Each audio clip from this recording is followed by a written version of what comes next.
May the 2nd, 1890, the Football League elected Sunderland Football Club to join their ranks, and so began a turbulent 100 years that was to see them win the First Division Championship 6 times, become Second Division champions once and Third Division champions once. They also won the FA Cup twice, and yet, despite all this, there were periods of total frustration and despair. So it was only fitting that Sunderland should begin their centenary year where they belong, in the First Division. And what better way to start their home campaign than to meet Tottenham Hotspur, a team parading 2 of the year's outstanding World Cup players, Paul Gascoigne, a former Newcastle United hero, and striker Gary Lineker. But it was Sunderland who were to prove the better side on the day, and they were unlucky to take only a point in a goalless draw. Kevin Ball strokes the ball forward to Gabbiadini. Back towards Gary Hours. Hours it is. Oh, that was a brilliant save. Hours should well have scored there, but equally it was a good save by the goalkeeper. Over it comes. Oh, and another save. This time I think off the chest of the goalkeeper. Sunderland on the attack. Gabbiadini. Kay up with him. Gabbiadini still going. Kay takes over. Kay! Gabbiadini! Gabbiadini! No! The referee has ruled it out. Under pressure from Mabbitt. The clearance by Gascoigne. But Bennett keeping Lineker away from the ball. And then just pushing the ball into space for Agboola. Now Bracewell. Some quality defending by Sunderland tonight. And Gary Bennett stands out in that respect, although he's not alone. Cullen.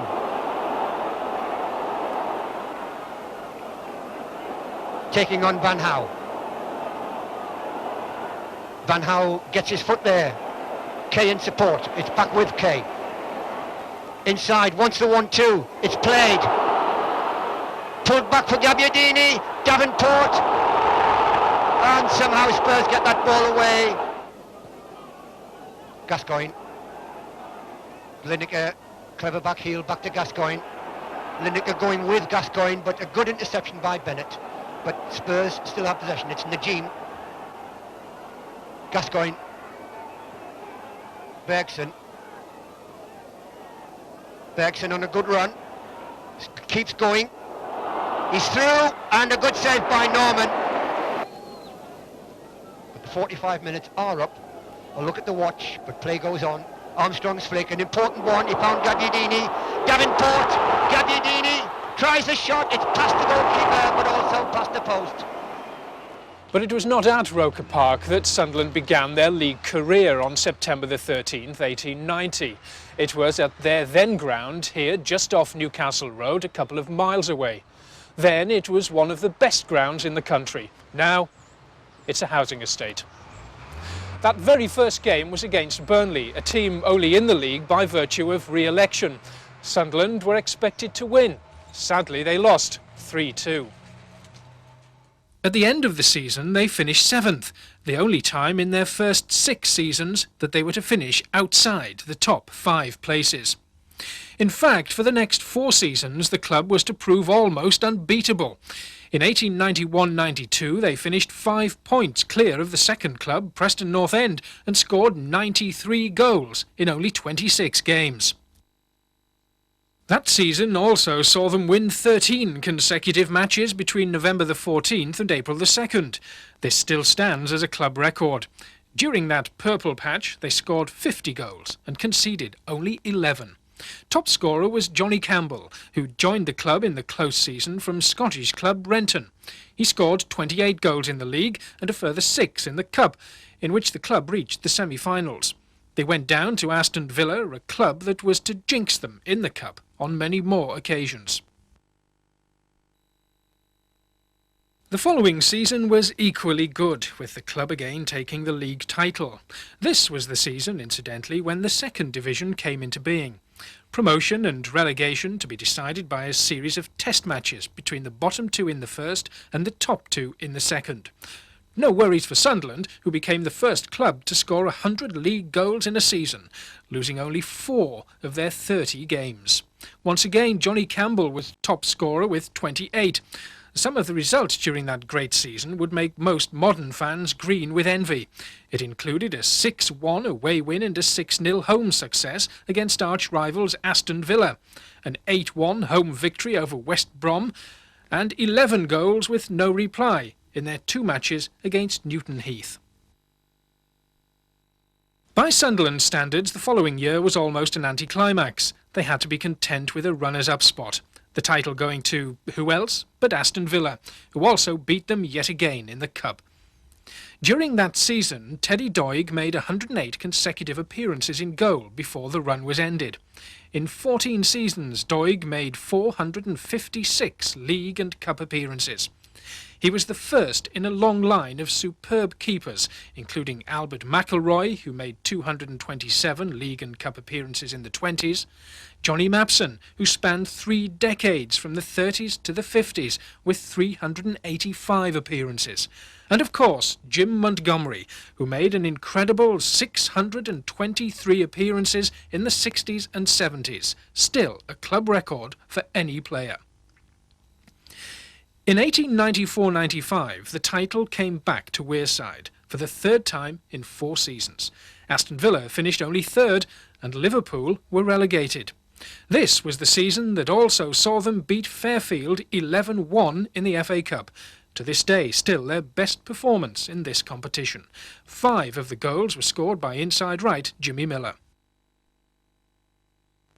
The following 2 seasons saw a turnaround in fortunes, with the club finishing 5th in 1895-96, and the following season having to suffer the indignity of having to take part in the playoff series to avoid relegation.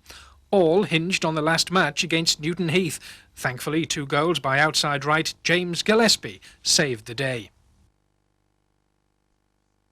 In 1897-98, Sunderland regained their momentum and finished runners-up to Sheffield United.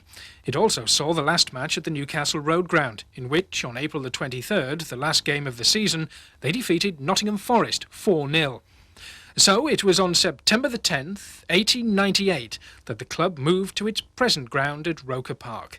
It was officially opened by the Marquess of Londonderry, and Sunderland obliged by beating Liverpool 1-0. A crowd of 30,000 saw inside right Jim Leslie score that only goal. This 1898-99 season also saw the first league clash with neighbours Newcastle United, who'd been promoted from the 2nd Division. 30,000 people turned out on Christmas Eve for this first derby, and it was a real thriller, with Newcastle winning 3-2. Both Sunderland goals were scored by Leslie. However, in the return fixture at St James's Park, Sunderland gained revenge with a 1-0 victory, the goal coming from McClatchy. At the end of the season, Sunderland finished 7th, 6 places higher than Newcastle. The 1899-1900 season started well for Sunderland, winning 8 and drawing 1 of their first 11 games. However, they had to be content with 3rd place behind Aston Villa and Sheffield United. Nevertheless, in their first 10 seasons, they'd been champions 3 times, runners-up twice, and 3rd once. They'd also defied relegation once. The following season saw them go 1 better than the last, finishing as runners-up to Liverpool. Indeed, Sunderland lost only 6 times all season. It was also the season which saw the away fixture at Newcastle on Good Friday having to be called off when 70,000 people tried to crush into the ground, making play impossible. Sunderland's 4th title came in 1901-02, despite the fact that they only scored 50 goals. Top scorers that season were Billy Hogg and Jimmy Gemmell, with 10 apiece. The following season saw Sunderland deprived of their 5th title by Newcastle. They needed to beat United in the last match of the season at St James's, but lost 1-0 and had to be content with 3rd place. The following 5 seasons were less than memorable, with the club finishing 6th, 5th, 14th, 10th and 16th respectively. In 1904, Sunderland were involved in the country's first £500 transfer deal when they signed Alf Common from Sheffield for £520. A year later, Common was sold to Middlesbrough as the first £1,000 player. He only made 23 league and cup appearances, scoring 7 goals. The next real milestone in the club's history came in 1908-09. It was the season when they not only did the double over Newcastle, but in doing so set up their highest away victory, a record which still stands to this day. They beat United 9-1 at St James's. Billy Hogg and George Holly both hit hat-tricks, Arthur Bridget scored 2, and Jackie Mordew completed the scoring. And yet at half-time, the score had only been 1-1. This was ironic as Newcastle went on to win the title, and Sunderland had to be content with 3rd place. It was also ironic that in the same season they set their away record win, they also suffered their worst ever away defeat, beaten 8-1 at Blackburn. The next 2 seasons saw them finish 8th and 3rd, but it was also during the 1910-11 season that Charlie Buchan was signed from Leyton for £1,200. In his 10 seasons with the club, Buchan was leading scorer 7 times and scored a total of 224 league and cup goals. He would undoubtedly have scored many more if it hadn't been for the enforced break of 5 years in league football due to World War I. Charlie eventually left in 1925 when he was transferred to Arsenal in a strange but what proved to be a lucrative deal for Sunderland. The London club, who felt Buchan might be past his best, would only pay a £2,000 fee, but they did agree to pay a further £100 for every goal he scored during the season. Charlie obliged with 21, which meant Sunderland received altogether a grand total of £4,100. Perhaps Sunderland's most successful season was in 1912-13, when they gained their 5th league title, and in amassing 54 points, this in the days when a win only counted 2 points, beat the existing record for a league championship. And this despite taking only 2 points from their first 7 games. Victories included a double over Liverpool with a 7-0 home win in which Buchan scored 5, and a 5-0 away victory in which Buchan got a hat-trick. In the same season, Sunderland were to reach their first FA Cup final. In the quarter-final of the competition, they'd beaten Newcastle, but only after a terrific battle that needed 3 matches to get a decider. This old film recalls that second replay when Sunderland scored 3 goals to put their rivals out of the running. In the words of an eyewitness, they played like men possessed. In the final, however, in front of a crowd of over 120,000 at Crystal Palace, they lost 1-0 yet again to bogey team Aston Villa. Many people who travelled south failed to get into the ground. After that, Sunderland had no further successes up to the outbreak of World War I. In 1919-20, the first season after the war, the club finished 5th. The title went to West Brom. In 1925, when Buchan went to Arsenal, he was replaced by a great left-footed player called Dave Holliday, who was bought from Dundee. In 166 league outings for the club, Holliday scored 153 goals, plus a further 9 goals in 9 outings in the cup. A goal by Holliday helped the club avoid relegation in 1927-28 by beating Middlesbrough 3-0 away in the last match of the season. Holliday still holds the club record for the most goals in a season, 43 in 42 matches. This included 4 in one game and a further 3 hat-tricks in the 1928-29 season, in which the club finished 4th. He was transferred to Arsenal the following season for £6,000. Bob Gurney was to take over as leading scorer on Holliday's departure. Altogether, he scored 228 goals, making him to this day Sunderland's all-time top scorer. He scored in Sunderland's opening match of their great 1935-36 season at Arsenal, although they lost 3-1. Soccer again, and the league teams come out to thrill their thousands of supporters, nearly 1 million of them all over the country, and about 70,000 at Highbury to see the Arsenal, last year's champions, play last year's runners-up, Sunderland, in striped shirts. It's good to see the great game in full swing once more, and the Arsenal supporters in particular have a grand afternoon. The home side makes only one mistake, when Sunderland opened the score with a goal by Gurney early in the first half. After this, the Arsenal play like the champions they are, and give the Sunderland defence a most uncomfortable time. 2 of their 3 goals are scored in the first half, Drake netting the equaliser.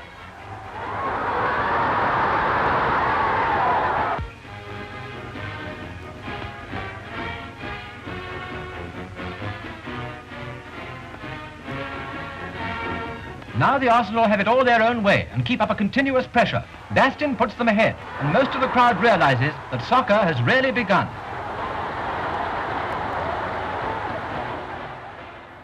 Despite losing that opening game, Sunderland went on to clinch the title for the 6th time, 8 points clear of runners-up Derby County. They also scored 109 goals, 20 more than any other club, and to this day a club record.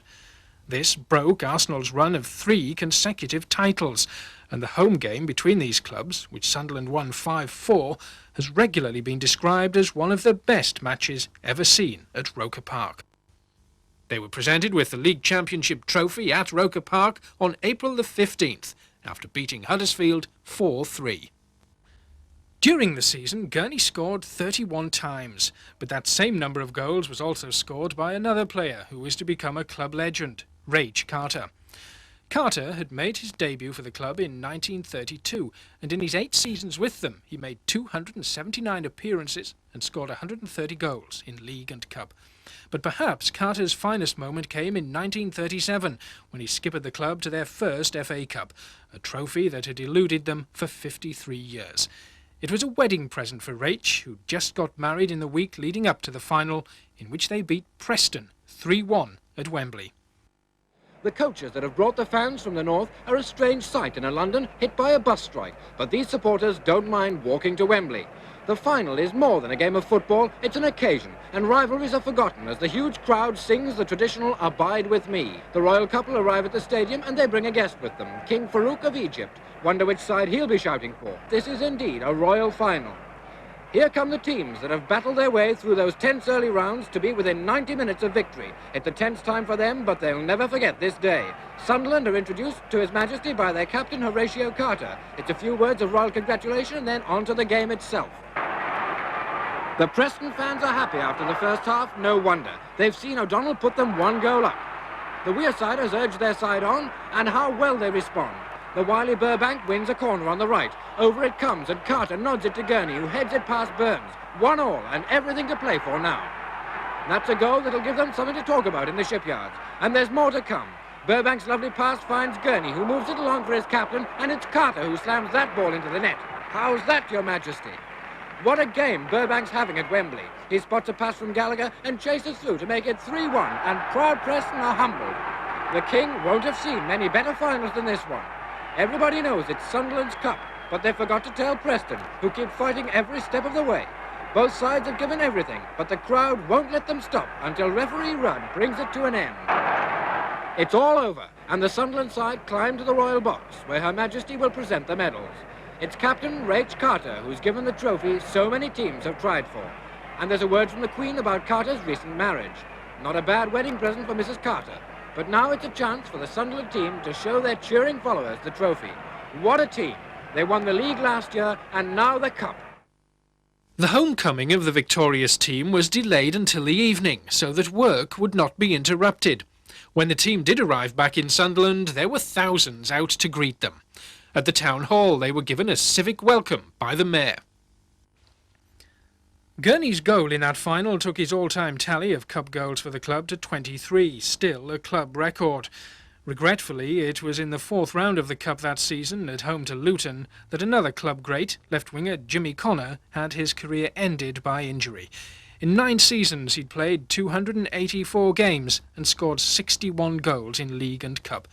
2 seasons later, World War II brought an end to first-class football in the country until 1946. The first of Sunderland's post-war heroes was to be Len Shackleton, who in 1948 decided to join the club from Newcastle after a disagreement with the United management. That 12-mile move was to break the hearts of Newcastle supporters, but delight Wearside crowds for the next 10 years. Signed for a then record fee of £20,050, Shaq, who was to be nicknamed the Clown Prince of soccer, was to become the leading post-war goalscorer. A great entertainer, he played 348 league and cup games and scored 102 goals. Fleming across to Shackleton, number 11. To Elliott. And Shackleton coming through on his own. He must score now.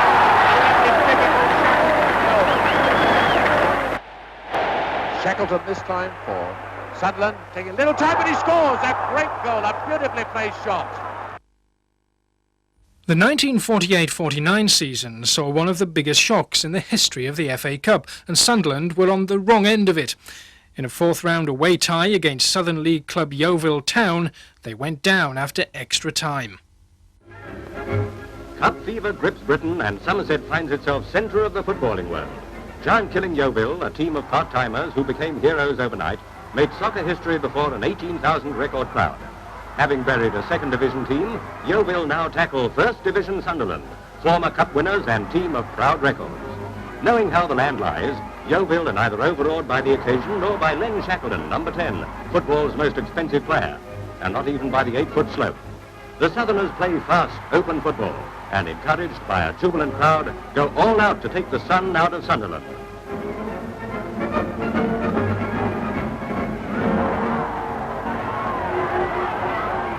And in the 28th minute, the unbelievable comes true. A well-judged free kick by Stan Hickman sends the ball into the Sunderland goal mouth.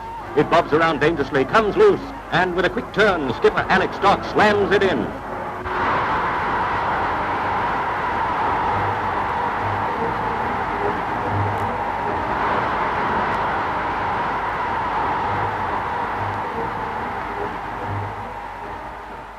The following season saw Sunderland come within an ace of their 7th title. In April, with the season almost over, the club was odds-on to take the title, but 3 successive defeats against Middlesbrough, Manchester City and Huddersfield meant Portsmouth taking the title on goal average from Wolverhampton Wanderers, with Sunderland a point behind 3rd. A victory in any of those 3 games would have brought the title to Wearside. Top scorer that season was Dickie Davies, who'd been brought to Sunderland from the Birmingham youth team just before the war started, but he didn't play till 1946.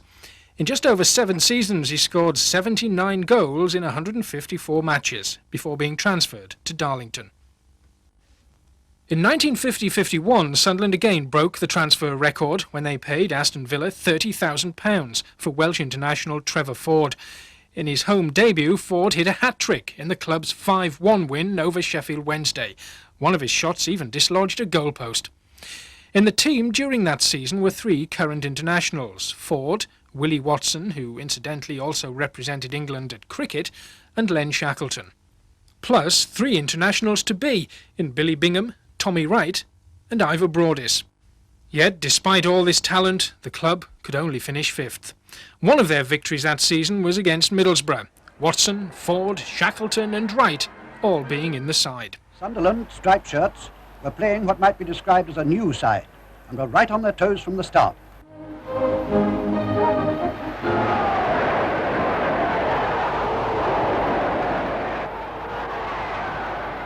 Yes, it was quickly seen that the visitors had their work cut out, and within 10 minutes Sunderland opened the scoring with a goal by Kirtley.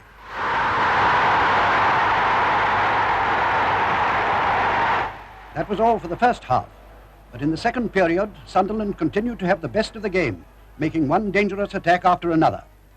In spite of all Middlesbrough's efforts, they could not prevent Sunderland going further ahead, but with 2 goals against them they came back strongly.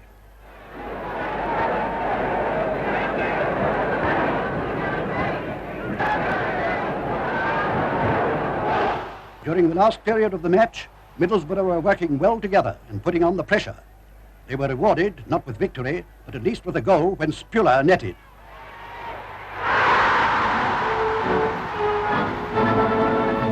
The following 2 seasons saw no great improvement, so in 1953 the Sunderland board, in an attempt to achieve some success, spent £61,000, an absolutely unheard of sum in those days, on 3 international players.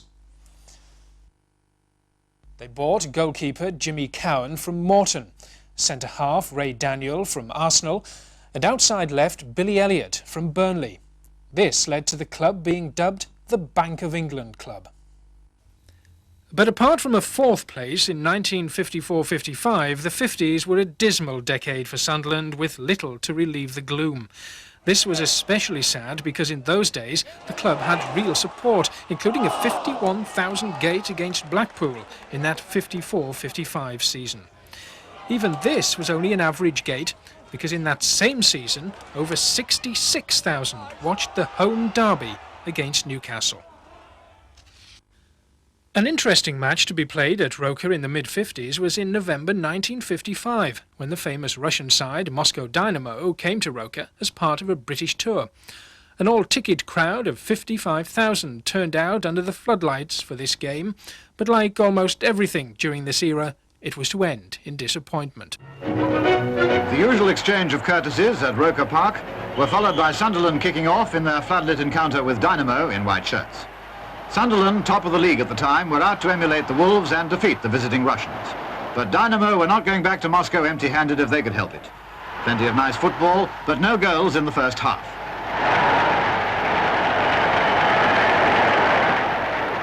Shackleton, number 11, who had been put on the wing, was frequently prominent and worked away like anything. Perhaps he should have been on the inside. Anyway, Dynamo not only beat off all Sunderland raids, they had the best of the game throughout. But it was 3 minutes from time when they scored the winner through Ilin. That was it. Dynamo retrieved some of their reputation and, well, thanks for the game. The only other bright spot that season was a reasonable cup run that saw them reach the semi-finals after a 2-0 quarter-final victory over cup holders Newcastle United at St James Park. St James's Park, Newcastle, and the cup holders wearing white shirts, all ready to set the ball rolling in their sixth-round encounter with Sunderland. Besides their fans, the Roker Park team had brought a whole bag full of soccer tricks to embellish this #1 North East Cup tie. After 40 minutes, a lob from Shackleton was headed in by Bill Holden.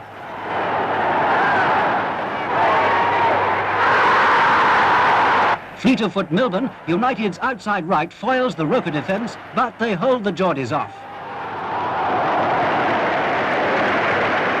They've got plenty of cards up their sleeves, the winning hand, in fact. Bill Holden shouts trumps, and it's in. The cup holders are out, and Sunderland are in the semi-final for the second year running. After the euphoria of that win, however, came more gloom when they were beaten in the semi-final by Birmingham. But things were to get even worse. In 1956-57, the club finished 20th, just avoiding relegation. And in June 1957, manager Bill Murray resigned. This after a Football League commission had found the club guilty of making illegal payments to certain players. Months later, it was stated that the commission had exceeded its authority, and a fine of £5,000 was repaid to the club and suspensions of board members lifted. All too late for Murray. In August 1957, Alan Brown arrived at Roker to take over as manager. But only 3 wins in the first 11 games meant the club was again heading for trouble. In an attempt to stem the tide, Brown dug deep into the club's finances and spent £18,000 on a young centre-half from Millwall called Charlie Hurley. But the 20-year-old Irishman had a baptism of fire. His first game saw the club beaten 7-0 at Blackpool. He even put through his own goal. Despite this rocky start, Charlie was to become a great favourite in his 12 years with the club and became one of the finest centre-halves in the country, to gain the nickname King Charlie. Indeed, in 1979, the Sunderland fans named him Player of the Century. But, regretfully, in that black season of 57-58, Sunderland were relegated from the First Division for the first time in their 68-year league history. And it was to be 6 seasons later before the club was to return to the top flight. Before that, however, Brown was to sign another of the club's post-war greats, a certain Brian Clough, who was bought from Middlesbrough for about £45,000. Cloughie in all scored 63 goals in 74 appearances. Back to Hurd. Screws it along. Clough must. Yes.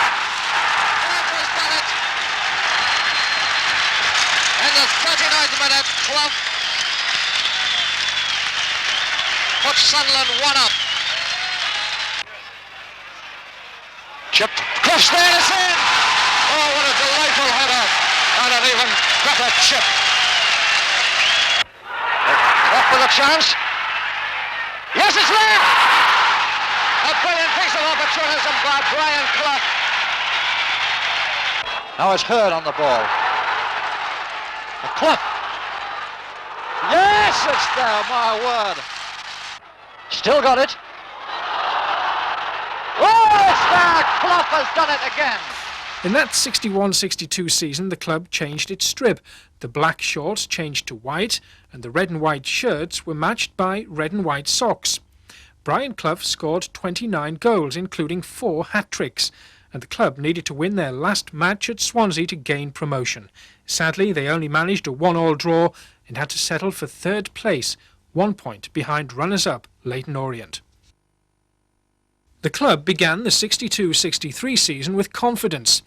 2 more new faces appeared in Scottish international George Mulhall from Aberdeen for £25,000 and Johnny Crossan from Standard Liège for £26,700. Unfortunately, in the 3rd match of the season at Leeds, inside left Willie McFeet was carried off with a broken leg, an injury that ended his career. But then came an even bigger disaster. On Boxing Day 1962 against Bury, Brian Clough chased a ball into the penalty area, only to collide awkwardly with keeper Harker. A badly torn ligament meant Clough's highly promising career as a player was virtually over. The man with the unenviable task of taking over his place was a young Scottish player, Dominic Sharkey. But in 17 matches, young Nick was to score 11 goals, including 5 against Norwich. So, once again, Sunderland needed only a draw in the last game of the season against Chelsea to go up. But once again, they were to have success snatched away, losing by the only goal of the match in front of a crowd of almost 48,000. And this is the moment for which we've all been waiting. The match that will decide whether or not Sunderland hit the jackpot and go up into the First Division next season. 1 point will be sufficient to see them there, and the mood that this wonderful crowd is in on this rainy, windy afternoon should, I think, enable the Roker players to achieve that target. Still waiting for them to come out. Chelsea are already on their field in their royal blue shirts and white shorts, blue stockings, and I can hardly hear myself talk as the roar goes up as Stan Anderson leads out the Sunderland 11. Absolutely fantastic roar from this wonderful crowd. They can cheer their heads off in spite of the pouring rain and the rather dismal wind. They're here this afternoon to cheer their favourites on, and my word, they intend to do so if this is any indication. Now it's McCready. McCready still got it. Kevin there, and Harmer would be dangerous. And McNabb concedes a corner, the first for Chelsea, with 25 minutes gone. Oh, it's there! It's a goal! Well, my word, the Sunderland defence were caught completely napping as Tambling's corner came across there and caught the Sunderland defence completely napping. So after 25 minutes, Sunderland are 1 down. And that was the goal that put Chelsea in the First Division and kept Sunderland in the Second Division. But after 2 near misses, the club was not to be denied a 3rd time. Sunderland gave their fans a taste of things to come as far back as November, when leading Portuguese side Benfica, including their star player Eusebio, came to Roker Park. They went down 5-3 to a vintage Sunderland display.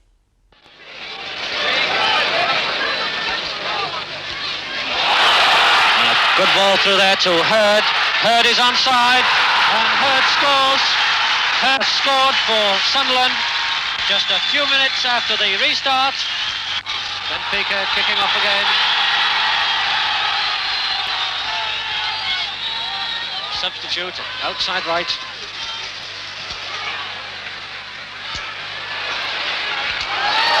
Oh, And a very dangerous move there, and it's a goal. Flicks it through to Sharkey. Back to Sharkey. Sharkey shoots, and it's a goal. It's a goal. A lovely goal there by Sharkey. Out to Mulhall. Mulhall bringing it away for Sunderland now. Going on the outside, and it's Mulhall. Oh, and a terrific shot, and it's a goal! Oh, beautiful move there. A lovely move. Mulhall brought the ball the length of the pitch, and it was left to Sharkey to pick up that ricochet which came off the goalkeeper and crack it in the net for a glorious goal. And the crowd erupting with excitement here as Sunderland go 3-1 into the lead after 20 minutes, just gone 20 minutes in the second half.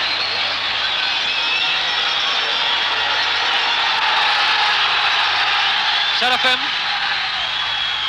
and now it's Sunderland with their tails up, and it's Crossan flicking that ball through to Hurd to Sharkey. Oh, and a lovely goal by Sharkey. Magnificent goal. By March, promotion was almost odds-on when Preston, who were lying third to Sunderland's second, were thrashed 4-0.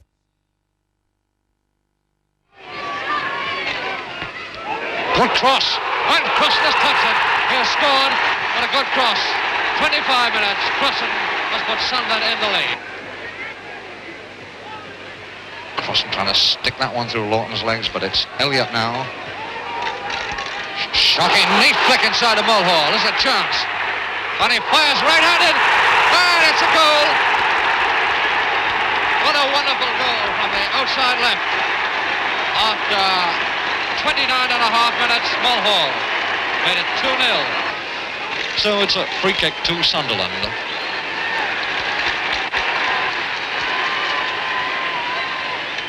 And it's taken by Crossan to Mulhall.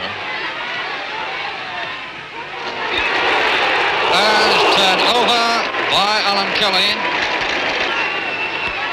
Short one to Sharkey. Sharkey touching it back to him.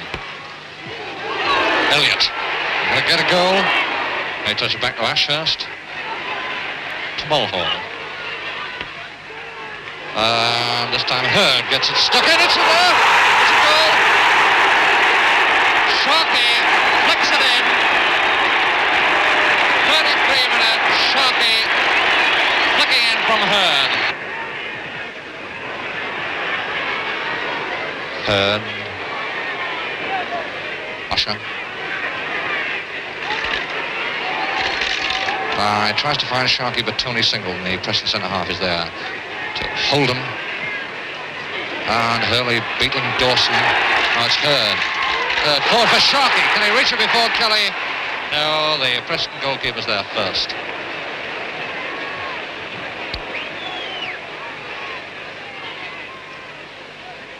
Well, Sunderland fans kind of complain that their team have let them down so far in this match.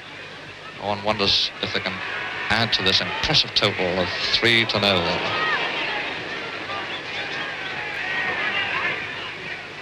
Inside left, Spavin. Touch back to Lawton. And Lawton trying to find his right winger, finds Len Ashurst there. They head it over for a Preston throw.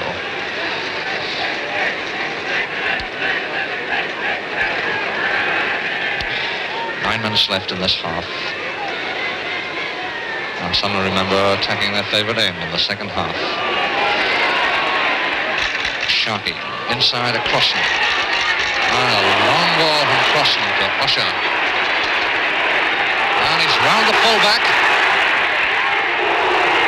Sharkey knocks it in. It's a goal. A wonderful goal. The win against Swansea saw them just 4 points away from the promotion they so badly wanted. Third failing to control that one. That's Williams. Williams trying to find his wingman, Brian Evans. But it's the Sunderland right winger who's got it. Usher's got it. Can he control it? Right, it's in! He scored! Well, if Usher hadn't made sure of it, Noel Dwyer certainly did. But the last match of the season saw them beat Charlton 2-1 at Roker to gain promotion. Captain Charlie Hurley was chaired shoulder high for a lap of honour, and it brought this tribute from manager Brown. And I'm personally very, very grateful to the manner in which the players have fought their way through to this successful conclusion. They deserve every praise, and I would like to say a special word for those that have been with the club when things were bad, particularly the captain, Charlie Hurley. No praise can be too high for him, and no praise can be too high for the players in the loyal way which have supported the quiet discipline that prevails in this club. Very happy for them, and mustn't exaggerate our part in the matter at all. It's purely a player's success. I feel very humbly grateful to them. During this 63-64 season, they lost only 6 matches and were runners-up to Leeds United. But this was also the season that had seen 3 epic quarter-final FA Cup battles against Manchester United. With the defeat of Everton, cup fever spread like a prairie fire. Everyone wanted a ticket for the tough away game against cup holders Manchester United at Old Trafford. 16,000 travelled from Wearside to see a Sunderland team which had 19-year-old reserve left half David Elliott deputising again for the injured Jimmy McNabb. Manchester United supporters, amused by the cockiness and high spirits of the Wearside fans, lost most of their own gaiety when Johnny Crossan shot Sunderland into a 1-goal lead. Sensing a victory if they kept up the pressure, the confident Sunderland forwards teased and tormented the United defence, and Johnny Crossan was awarded a penalty kick, which he equally promptly converted. But shortly afterwards, with Sunderland leading 2-0, the centre-half and captain Charlie Hurley put through his own goal to make it 2-1, and the game finally ended in a 3-3 draw. Well, it was one of the worst moments in my football career, because I've not scored in my own goal for 4 years, and it was just one of those things. It came across, and I thought it was winning 2-0, so I thought I'll just glance it back to Monty. And I think he shouted, but the crowd were yelling that much, I didn't hear him, you see, and it was the worst sight in the world to see that bubbling back into the net there. You won't try it again? Oh, never again. That's me finished. I think I'll never pass back again after that. As in the previous game, Sunderland were first to score as Dominic Sharkey scored the vital goal. And onto the pitch swarmed the jubilant supporters. Johnny Crossan was unlucky when he delayed his shot, and goalkeeper David Gaskell had a chance to recover. Matt Busby looked a very worried man. But Manchester United fought strongly for the equalising goal, and it came in the 62nd minute when Dennis Law scored. And he restored the confidence of Matt Busby and the whole Manchester United contingent.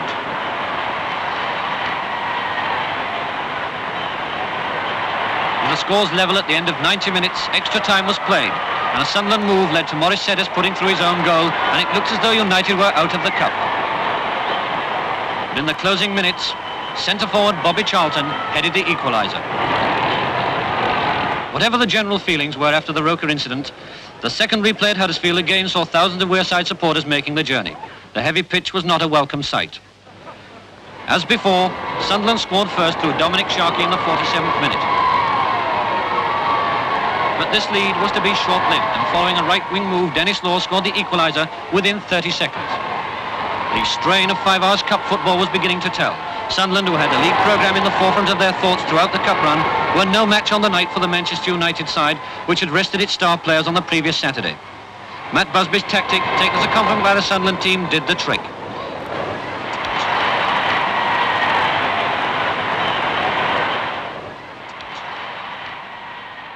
Well, that season was to be the last to thrill the fans for the rest of the decade. The club struggled to stay in the top flight, always finishing in the bottom half of the table. Manager Alan Brown, having achieved promotion, left the club in July '64 to go to Sheffield Wednesday.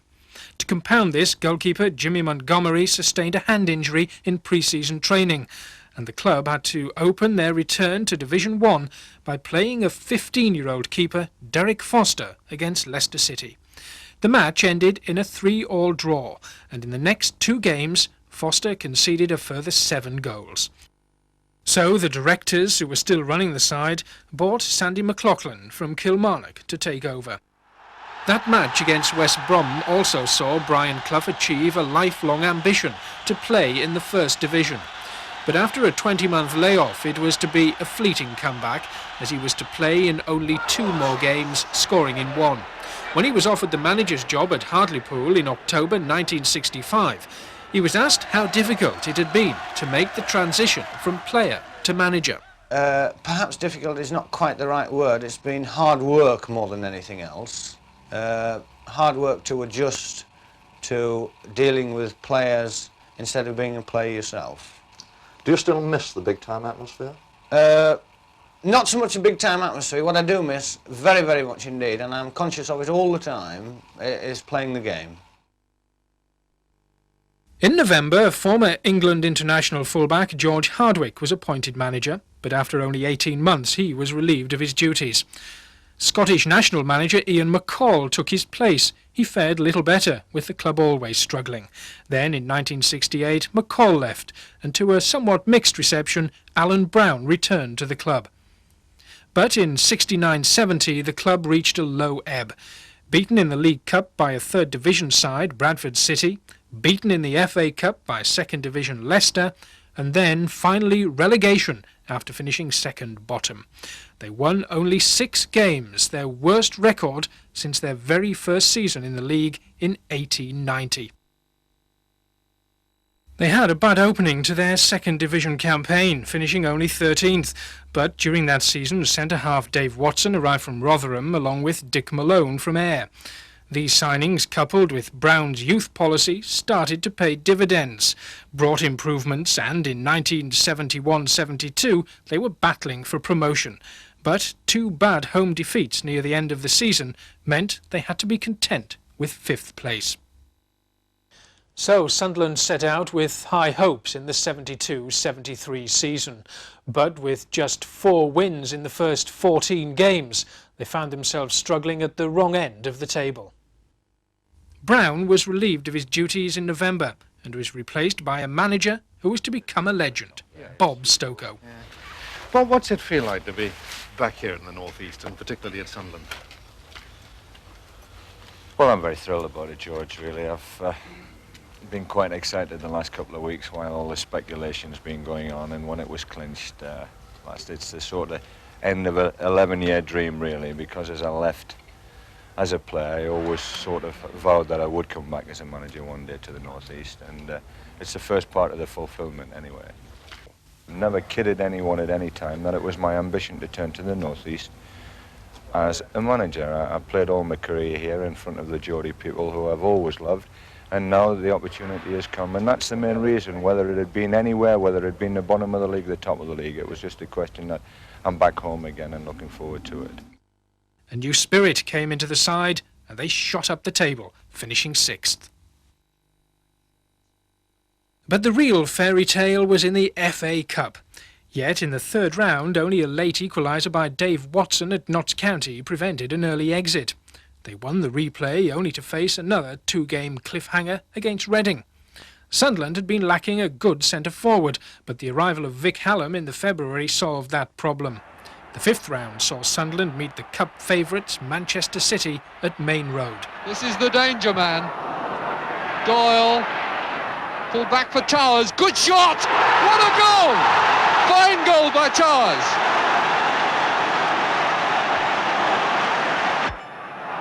And that's a bad kick, gone straight to Horswell. Yes!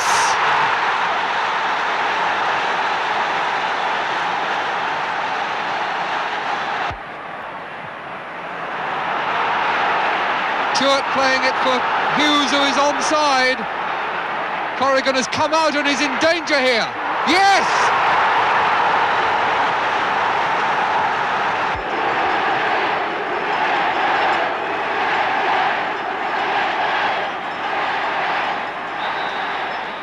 Bell on a run into the goal mouth. And it's gone in off the goalkeeper. An own goal.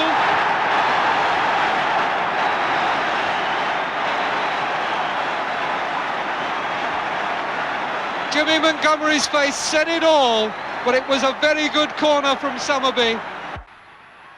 Stewart coming to help him and making a gap for Porterfield. Couldn't find room for a shot, nor can Horswell. This is Kerr. That's a good ball. And it's gone in! Tremendous shot! Coming across the box. Horswell can't find room for a shot. Kerr picks it up and tucks it out there to where Hallam had been waiting. And it's an absolute peach of a ball in off the far post. Short for him. Back out to Kerr.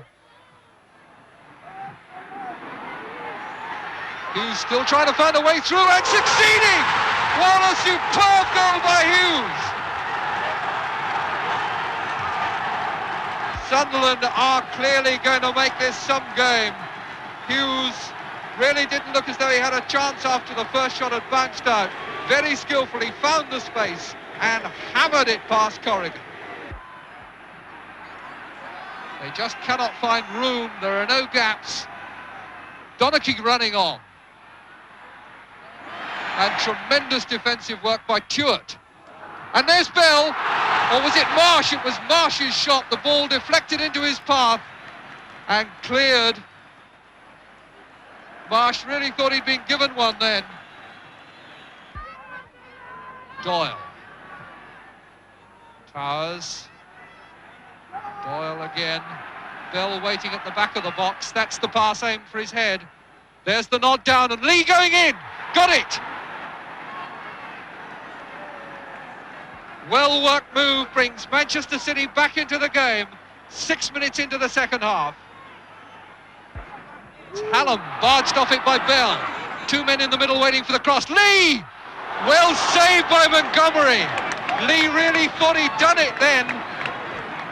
But Montgomery got his legs to it. Spread himself. Porterfield, Malone, and plenty of Sunderland players prepared to join the break. Flicked on well for Tuart and put in.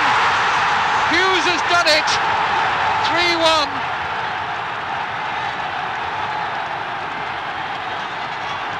Tuart going over to join the congratulations. It was his shot.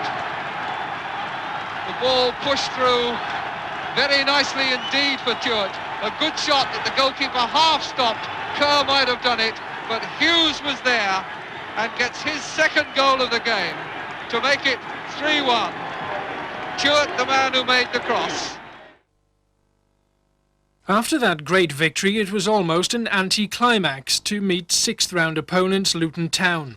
Over 53,000 spectators turned out at Roker to see the 2-0 victory that took the club into the semi-finals for the first time since 1956, and the players were delighted at the draw. Number 4, Chelsea or Arsenal. Number 2 will play Sunderland.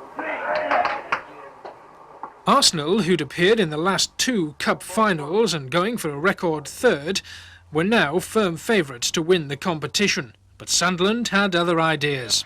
Here is Horswell now. Ball had left him for a moment and Kelly had to react quickly. Sunderland's throw. And again, all the Sunderland supporters behind that Arsenal goal, giving their team all the encouragement. Horswell again, and a shot! Oh, and a wonderful save by Wilson from Mickey Horswell. Story ducking low to try and backhead it. Horswell. Lockley touching back, and will he go far enough? No! Hallam! A goal! Lockley's mistake. Wilson came out. And Sunderland, surprising everybody, have gone into the lead through Hallam.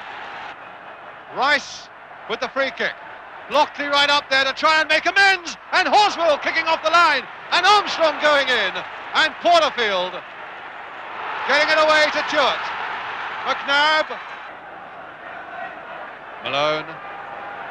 George, ball. Armstrong, a chance.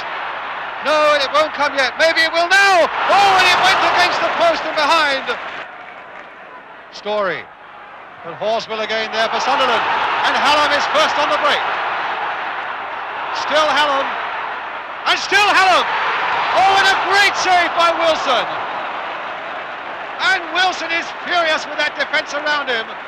Hallam always had the edge on Blockley, and the ball bounced nicely for him. And in all honesty, he should have made that number 2. Hughes. And Kerr. A deep cross again towards Stewart on the far side. And Hallam! Oh, and kicked away by McNabb! And Hallam almost got through again. Armstrong then with Arsenal's corner. Floated high, Richie Pitt getting it away. Kennedy turned back again. Armstrong will gather this one. Hit lower, deflection! Oh, and Ball tried to turn it in. And a great reflex save by Montgomery. The shot by Armstrong was deflected by a defender. And Montgomery changed direction magnificently there.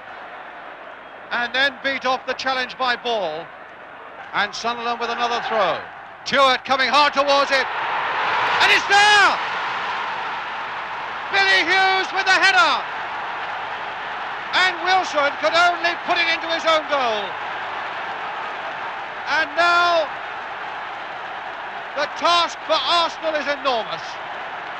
Hughes with a delicate back header, and Wilson could only help it on its way.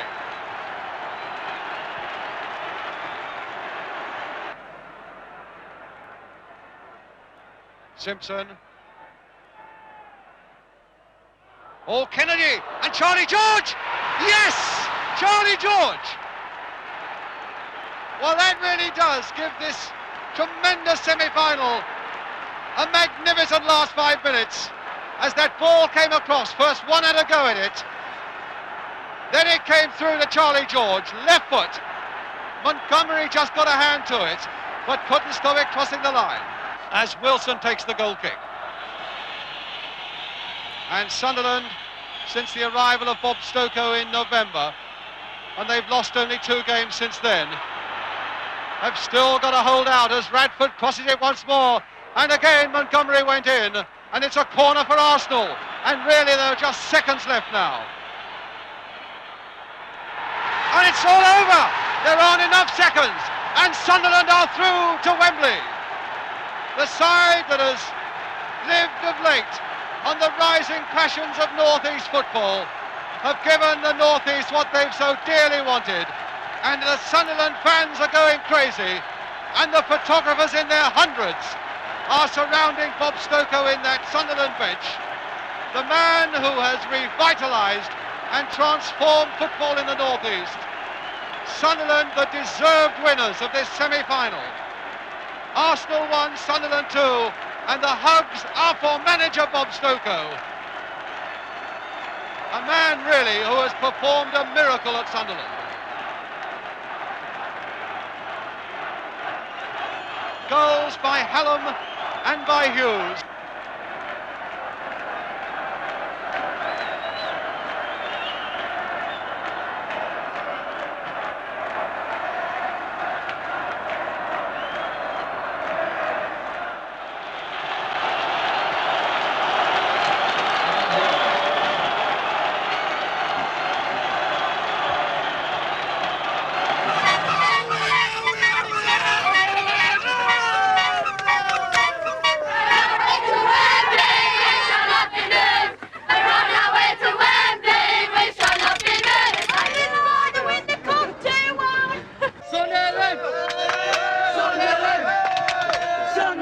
So it was on May the 5th, 1973 that Cup fever hit Sunderland as their team set off for Wembley and a final against First Division Leeds United. Wembley bound now. Wembley bound, Paul, yeah.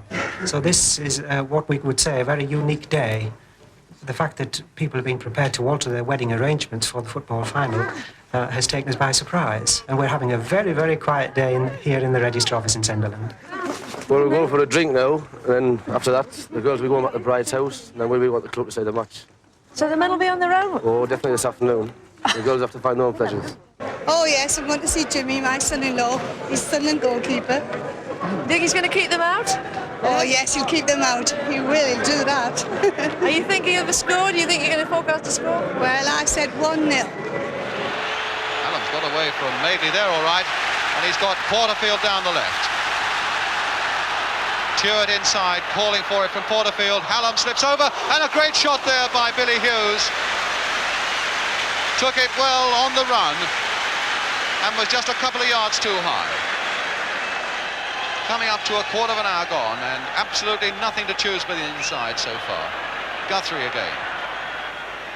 Reaney nodding that one away, but only as far as Horswell! Oh, and that was a fraction wide. There was a deflection after Horswell had hit it.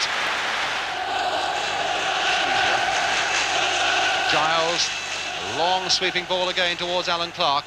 Malone challenging hard. Bremner, a touch off for Lorimer. Now, is this Lorimer's chance? This must be Lorimer's chance. Crossed there towards Mick Jones. Oh, and a beautiful header away by Malone. Crossed again and passed.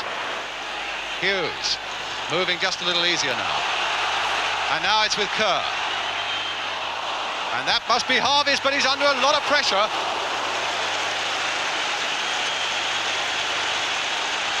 So Harvey tipping that one over. A corner to Sunderland. And Hughes is going to take it. He really is, I'm sure, to the vast relief of the North East. Moving a lot more freely now. A deep one again. Watson is right in there. So too is Hallam. And Porterfield! Oh, Porterfield has scored! And Sunderland, the underdogs, are in the lead.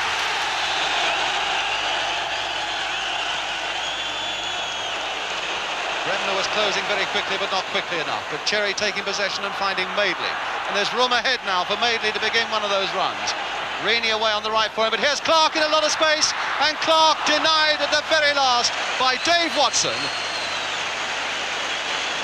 As the whistle goes for half-time. A really sensational first half that saw Sunderland struggling for periods, but scoring the only goal of the first half through Ian Porterfield. Watson, that magnificent defender, with a magnificent free kick. And now Hughes, will he do something with this one? But Stewart let one go there. Porterfield again, that time with the left foot. Guthrie lining one up. And it just went into the side netting when half the crowd at Wembley thought it was number 2. What a moment from behind the goal, look at that. One shot after the other. And finally, there it is, just into the side netting. Hunter now to Giles. And now for Jones. Can he turn it and let one go? Back this time for Reaney as Sunderland crowd them out. Reaney, the high one in, and Cherry going in, and a great save, and a goal, no! My goodness, I thought Lorimer got that one. And Leeds are trying to say that the ball had crossed the line. Well, we better look at it now because this is very vital. I must say it looked as if the ball had hit the stanchion at the back. Let's look closely. Underneath the bar and out. We can look at it now from behind the goal. As it turns out to be an incredible miss. There it is, Lorimer coming in. Oh, in fact, it wasn't. What a save. In fact, that was a fantastic save from Montgomery. Giles with the free kick, floated again on that far side. Pitt getting ahead to it. Madeley, who has been brilliant, dinking it back once more. And Horswell couldn't lift himself to it. Bremner now. Bremner, a good cross. And Madeley again turning it back. That was another good piece of play by Madeley, but it was Pitt who got it away. 3 minutes now to go. Yoroth on the far side. And again, Jimmy Montgomery there for Sunderland.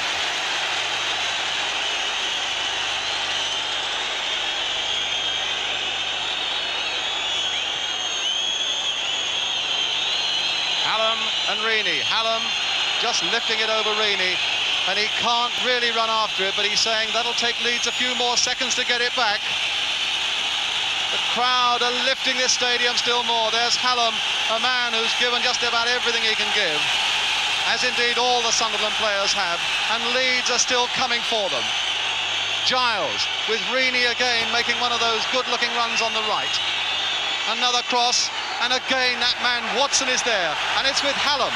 3-4 of Sunderland against 2 of Leeds. And Tuart now, and if he plays it across, he's got Kerr unmarked, but Madeley, as ever, is back, but Madeley loses it to Kerr, and Tuart is coming in again, and now his side foot there for Hallam, and Hallam again. And a tremendous save by Harvey, and Hallam can't believe it. Tuart now for Sunderland, a deep cross. Hallam on the far side, but Madeley is there for Leeds United. On my watch, a minute and a half to go. Lorimer taking it up again for Leeds. Giles. Sunderland are so tired now. Bob Stoker was saying, my men are going to go out there and they're going to run and run until they drop, and Sunderland are almost at dropping point. Clark, but Pitt again, a brave challenge in there. Horswell tucked off nicely there by Tuart for Bobby Kerr. Back for Tuart again, and only Madeley is back. Hunter bravely trying to get back. We're inside the last minute. And it's a throw to Sunderland, and that's going to take a few more seconds. Stokoe now on the edge of his seat. And still those seconds are dragging on that Sunderland bench. Bobby Kerr, the captain, waiting for the throw for Sunderland. Are Sunderland going to be the first second division side since 1931 to win the cup? One of the greatest upheavals of all time if they do. Giles onto his chest. There's very little injury time, and we're in the last half minute. Clark, and a good challenge there, and a strong one by Guthrie. That'll take a few more seconds. The referee looking hard at the watch again. The bench are telling everybody in the Sunderland side to get back. Pitt, who has been magnificent, gets it away. It's with Hunter. Again, that referee has looked at his watch. Lorimer turning it on towards Jones, and that time Watson. Yorath back again. Malone is away. And now it falls for Tuart, and they can hardly raise a gallop, except, of course, Kerr. Tuart once more. We're in injury time at the end of the game. And a free kick goes to Sunderland, and it could well be that the seconds that takes will be all that matter. Hughes. And that's behind for another goal kick. Harvey wants to take it quickly. We have played 35 seconds of injury time. And Guthrie planting that one where it's safe, up in the Leeds half of the field. Giles. Bob Stokoe doesn't know how to contain himself on the bench. He's had a blanket over his knees and off his knees about 4 times in the last half minute. Malone taking it up again. Well, he's found a bit more energy. Hughes, and the referee looking at the watch again. Horswell. We have got one of the biggest upheavals of all time at Wembley. It seemed, the experts said, that there was no way that Sunderland could win, except that it looks as though they're going to. Tuart now to Kerr. A nice little dink on again for Hughes. Kerr again. And that's going to put Harvey under pressure. And no, it's not given. It's a foul by Hallam on Harvey. He has now played nearly 2 minutes of injury time, and again the bench is urging everybody to go back, and Sunderland have done it! Stokoe can't believe it, but Sunderland from the second division. Where's he going, Bob Stokoe? To Jimmy Montgomery, the goalkeeper who's punching and saving, saved the day for Sunderland. The most surprising result that Wembley has probably seen in its 50 years of FA Cup finals.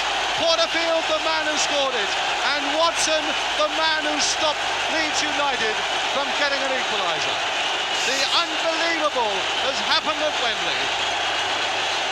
And Bobby Kerr being held by Bob Stokoe. Kerr, who ran and found energy to run some more. A tremendous result this for Sunderland, and with due deference to Leeds United, a tremendous result for football as well. When I was a boy, I think about 14, Don Revie fixed me up with a trial with Leeds. I was there for, as I say, a month, and I came back home. And it was just fitting that Sunderland meet Leeds in the final, and you know, I stick the one in that wins the cup. It was a very good corner, wasn't it? Yeah, it was a great corner from Billy Hughes here, and Dave Watson got it great here. The ball gets knocked down, and as you see, I've got time to... Surprising how much time you did have for it, really, wasn't it? Yeah. My control was good now. I mean, and that right foot shot was impeccable. Yeah. I felt great at that moment. Tell us exactly how it felt. What were the fellas saying? Well, I can't remember much about it. You know, when I scored, it's the first time I've ever felt emotion in my life. I'm not an emotional fella, but I could feel, you know, the tears sort of coming to my eyes. And Billy Hughes says, "Porter, you've scored, you've scored." And when he said that, I think I began to realise I had scored.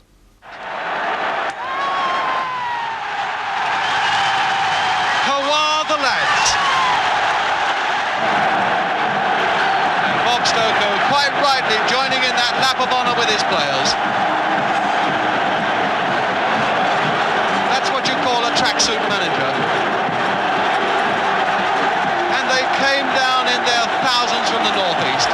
They came down with hope, and they go back with the cup.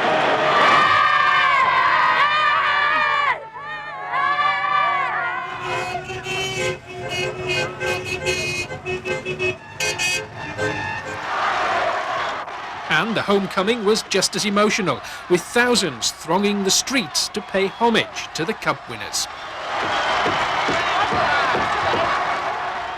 The following season saw a great expectancy from the fans, and only one defeat in the first 8 games augured well. They'd beaten Notts County 4-1 away, and had a good win over Sheffield Wednesday at home. Boswell has Malone outside him. Plays a long one for Hallam. Kerr. Porterfield. Still going on. That's for Hughes. Hughes with a chance and a goal! In the 20 minutes of the game, Billy Hughes puts Sunderland ahead. So another corner, this time on the right. To be taken by Sunderland's captain, Bobby Kerr.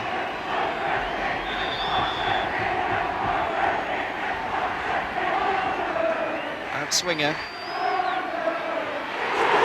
It's there. It's there from Vic Hallam. Sunderland 2, Sheffield Wednesday 0. Hughes, Stewart, he's got Hallam free. Good ball. Now what can Hallam do? Gives it to Bobby Kerr.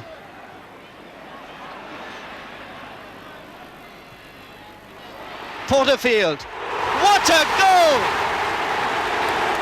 What a great goal by Ian Porterfield.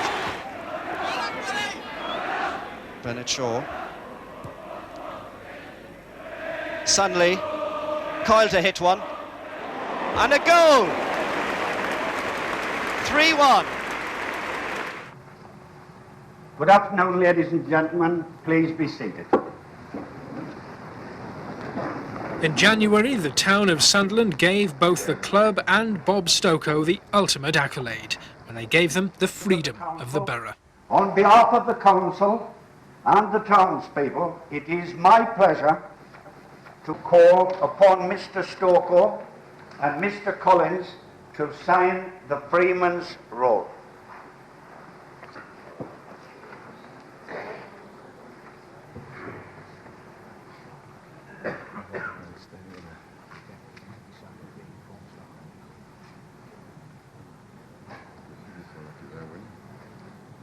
What are you doing again?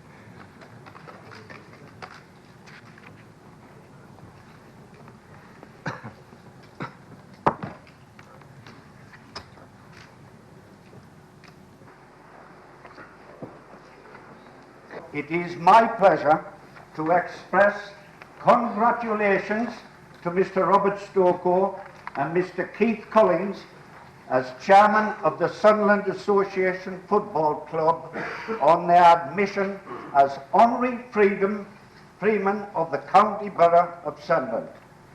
The honour which has been conferred upon the manager and club today is one which is carried for lifetime.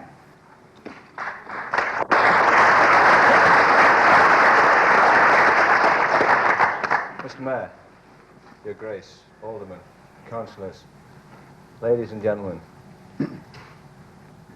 what do I say next?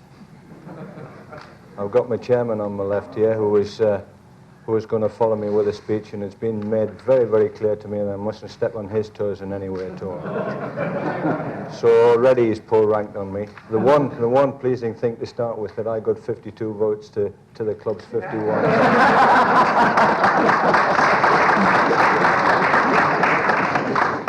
I'm very proud to come here and accept the honorary freedom of the county borough of Sunderland. It's a very, very proud moment for me. By February, the club was still in the running for promotion, and a 4-0 win against Millwall helped. Dave Watson at the far post. Taken by Porterfield. And that's good! And it's there! It's there from Vic Hallam. In the second minute of the game, Vic Hallam scoring with a powerful header from a free kick taken by Ian Porterfield.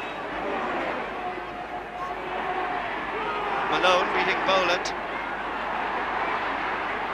Kerr to bring it back. And the header from Hughes! A beautiful header from Billy Hughes! And justice is done. Dennis Stewart, who might have had a penalty a moment ago. And there it is! 3-0! Vic Hallam's second goal. Hallam giving Kitchener the run round, getting the ball back. Good pass from Kerr. Malone. And it should be there, and it is! And that's Billy Hughes' second goal. The cross from Malone. But some costly defeats towards the end of the season saw their title challenge fade, and as neighbours Middlesbrough clinched the title in emphatic style, Sunderland had to settle for 6th place. During the close season, Stokoe signed another charismatic player, Brian "Pop" Robson, paying West Ham £145,000 to bring the former Newcastle player back to the North East.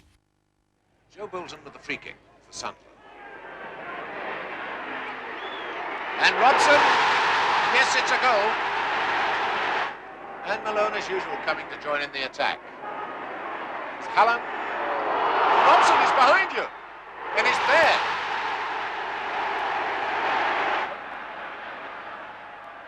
Hughes to Kerr. Towers. No offside. Porterfield. And it's there. Robson. I think it's all to do with anticipation, and you've got to anticipate that he's going to be in a crossing position and he's going to try and cross the ball. And I've got to try and get in the box. It's all about trying to get in the box, and obviously I'm not going to get high crosses, so I've got to anticipate that I'm going to get the low crosses, and I've got to try and get within that 6-yard box. By December, the club were right on target for promotion with a convincing display against Portsmouth.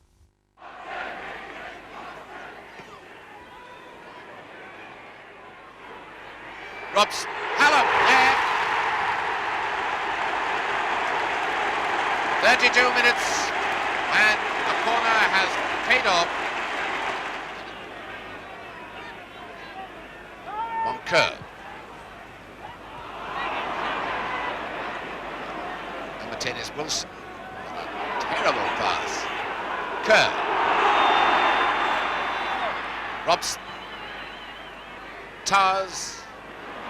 Kerr.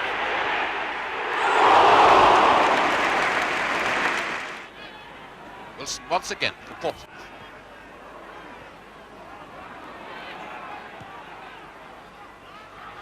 Marinello. Oh, it's a goal! Scored by Mellows. Moncur to take the free kick. It's a penalty. It is a penalty.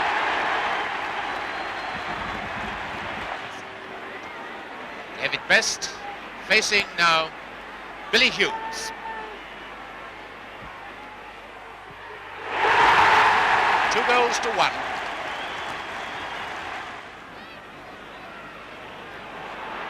Hallam. Oh, he's got a chance for three. Back to Hughes.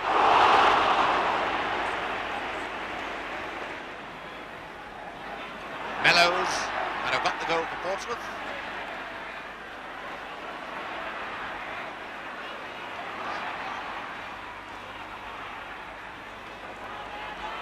Porterfield.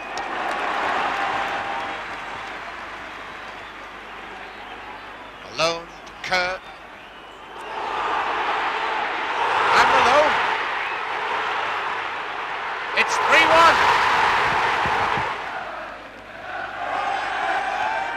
And off goes Malone again. Kerr. And it's Malone, he's onside. Now that's the second time we've seen Bess having to run outside his own penalty area, being left stranded. And he's already a two-place dribble past him. Now, is he onside? He is onside. But that match was to be the last one for key midfield player Ian Porterfield. Shortly afterwards, he was badly injured in a car crash and was out for the rest of the season. The number 6 shirt was never adequately filled, and the club had to settle for 4th place, although they did finish the season at home on a high note with a victory over Bristol City, who'd also been challenging for promotion. Hughes to Bolton. It's there! Bolton has scored, and that was not the sort of thing we expected a minute and a half from half-time. Teeing it up for Sweeney. Oh, Ritchie! And splendid goalkeeping by Montgomery.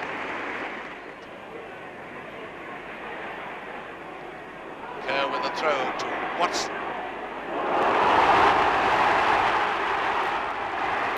This is Robson.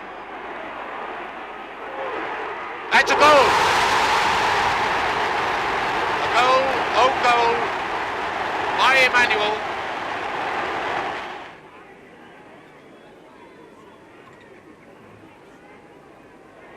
Lovely bit of football by Kerr.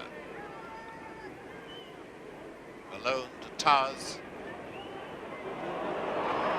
Robson.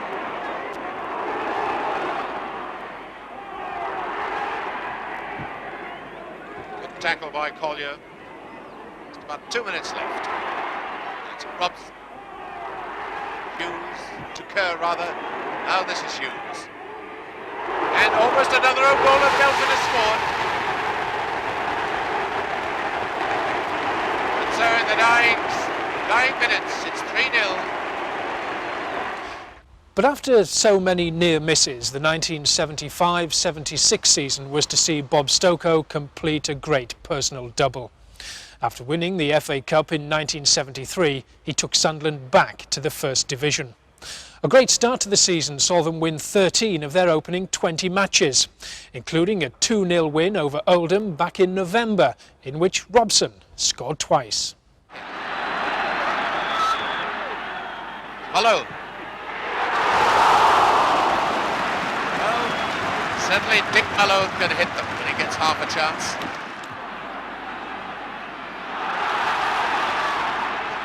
Malone to Kerr. Hallam. That I would think is welcome relief to Oldham. Space for a breather while Sunderland take the corner.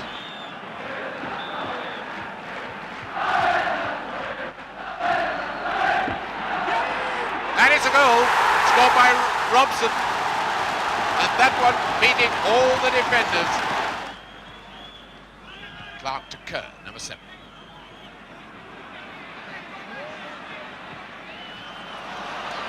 And once again Malone streaking forward into the attack.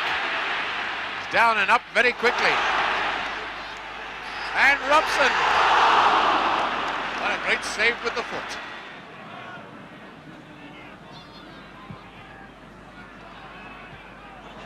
Holden. Hallam, now Robson. And it's 2-0. So it was that the last match of the season saw Sunderland beat Portsmouth 2-0 to take the Division 2 title and return to the Premier Division. It's Moncur now for Sunderland. Robson helping it on to Holden to Robson. And the Crombie defence covering very, very well indeed. Quarter of an hour gone. No score.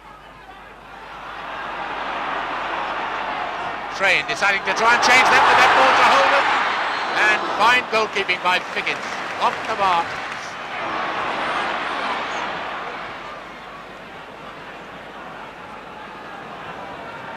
Roberts It's never strayed very far away from Billy Hughes this afternoon.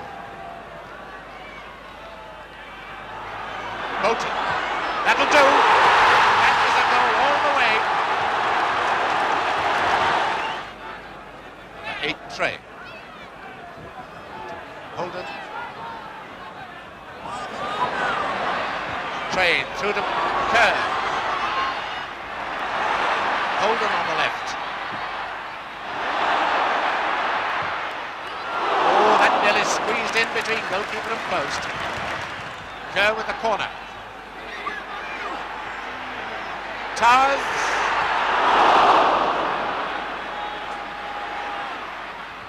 15 minutes of the first half left. The ice has been broken. Sunderland leading 1-0. And here's Train. And it's 2-0. Billy Hughes. Ian McFarlane, second from the right. Acting manager today. He's the coach of Manchester City when they won the Football League Cup in February. Now coached Sunderland, who look as if they're going to win the second division championship. There's Towers. And another splendid save by Figgins. And that's the sort of mood the Sunderland fans are in now, 2 minutes away from the title. Malone. Into Towers. Now to Robson. Now to Towers. Oh, that hit the post. And it was turned onto the post by the goalkeeper. It's a corner. Oh, what a finish to the season that would have been.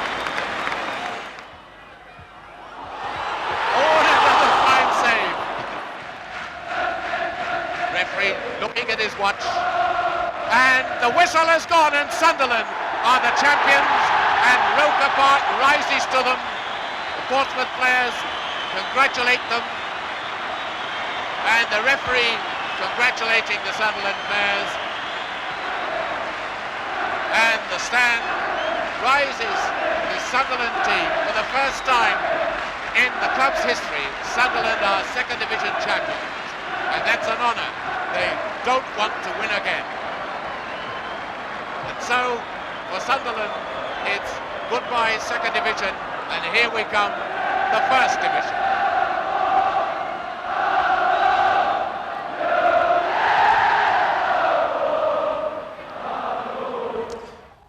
But yet again, euphoria was to turn to despair for the club. There were few high spots in their return to the first division. After only 3 points from their first 8 games, Bob Stokoe, who'd been ill for some time, decided he could no longer motivate the players and resigned in October after a home defeat by Aston Villa.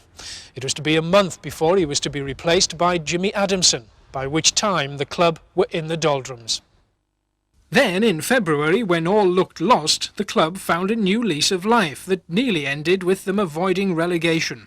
A new young talent was emerging in Gary Rowell, a local product from Seaham.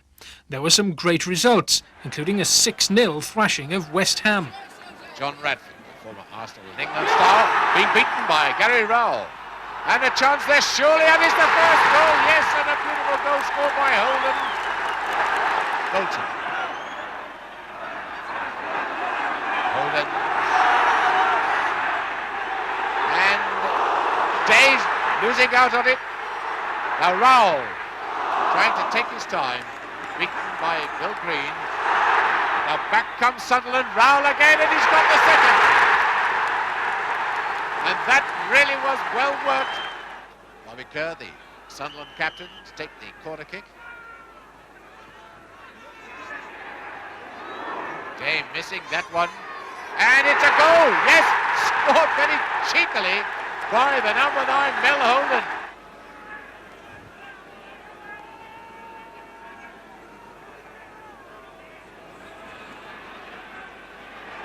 Oh, bad mistake, now straight to Kerr, and that's 4. And really, can you imagine? Oh, Gary Rowell getting it across to Doherty. Rowell.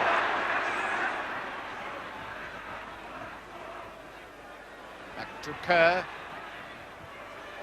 Oh, what a beautiful header. Oh, that really was splendid effort by Lee.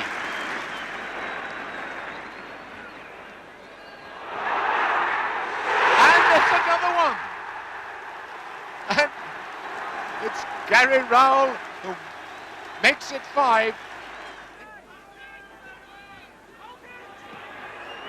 And that's onside. Now then, Bob Lee with a chance to get number 6. Has he? Yes, he has. In 16 games, the club lost only twice, taking 23 points from a possible 32. This meant that in the final match at Everton, the club needed only 1 point to avoid the drop.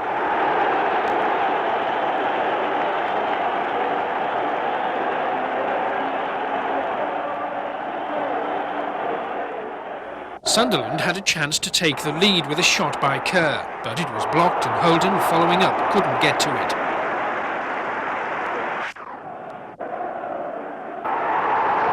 But 2 goals by Everton, 1 in each half, sunk Sunderland, and indeed the score could have been even worse.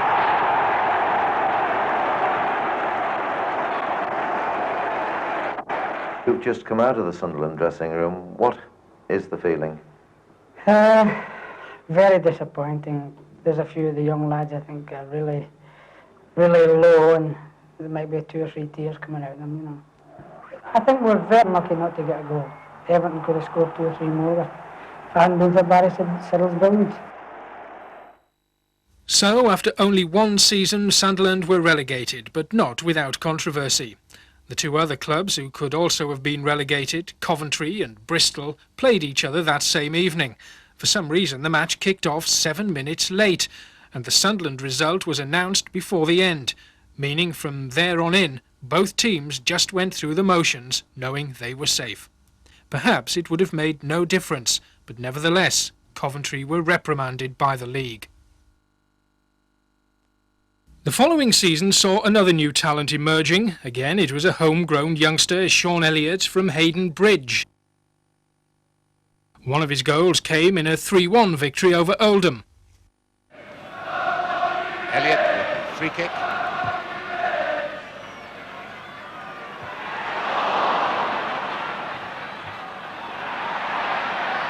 Kerr. Henderson taking over. He's kept it in brilliantly. And a great hit the crossbar. That really would have been a great goal. Near post goal, and it's a goal.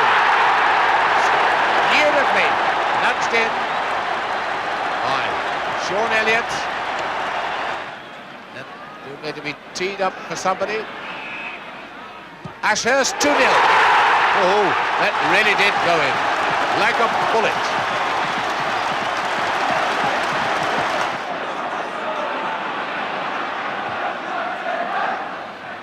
So a quarter of an hour of the second half gone.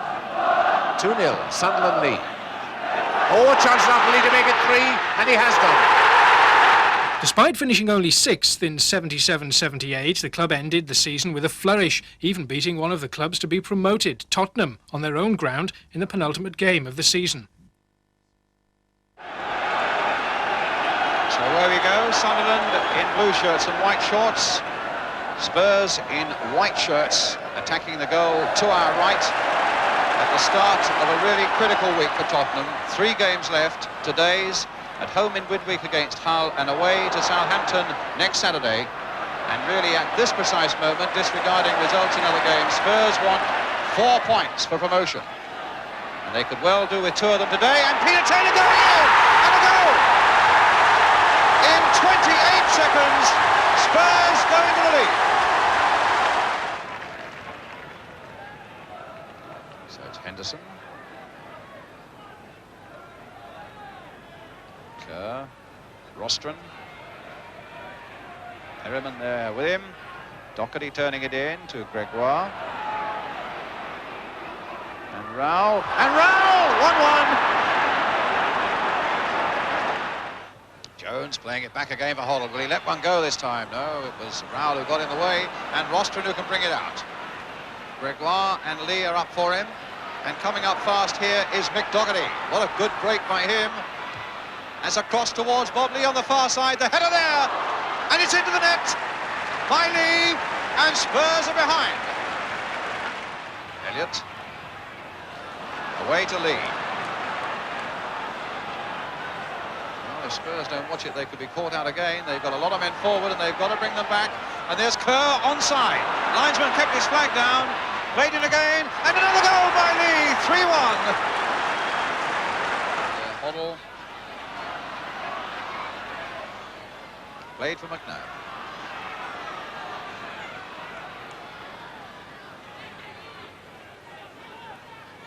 Taylor.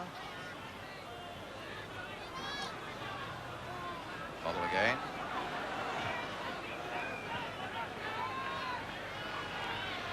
And now Naylor. It comes again. Jones with a header, and Duncan got the touch. The following season, Jimmy Adamson, who had had a mixed relationship with the supporters, left to join Leeds. Dave Merrington took over as caretaker manager, and the side lost only twice in the next 8 matches. The game on December the 2nd saw a 5-0 victory over Bristol Rovers, with Wayne Entwistle scoring a hat-trick.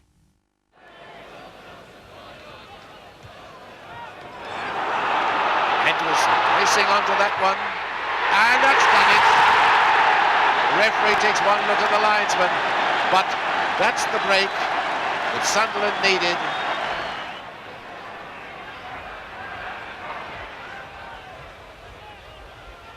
It's been pretty poor service up to the 2 Bristol strikers. Now a chance for Entwistle again, straight down the middle, the defence completely square, wide open, and that's 2-0.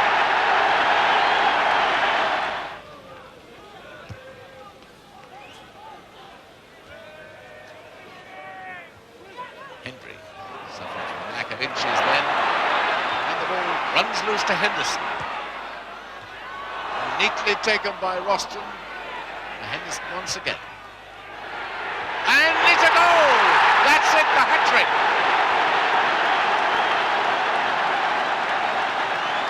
There's Wayne Entwistle gets Sunderland's first hat-trick of the season, and the crowd rise to it.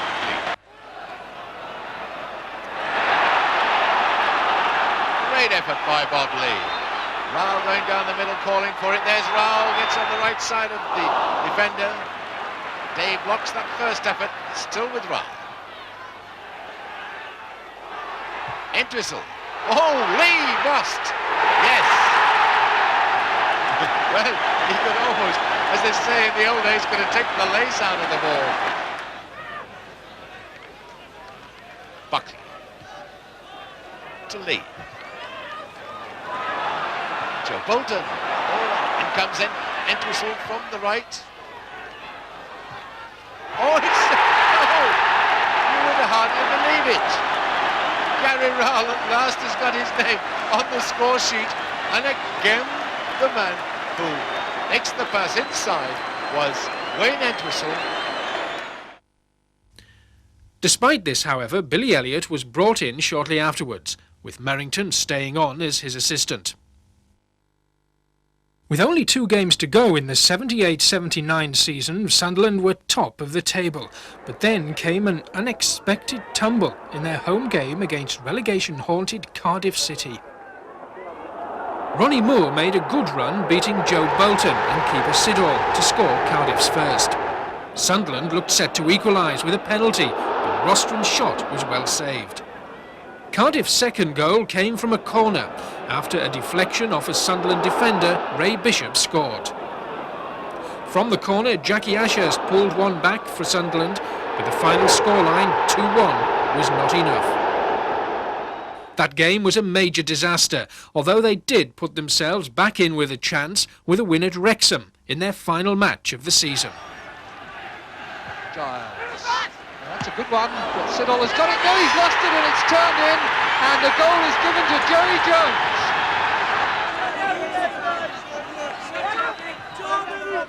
Lee turning it back out there to Arnott. Free kick is given. Obstruction.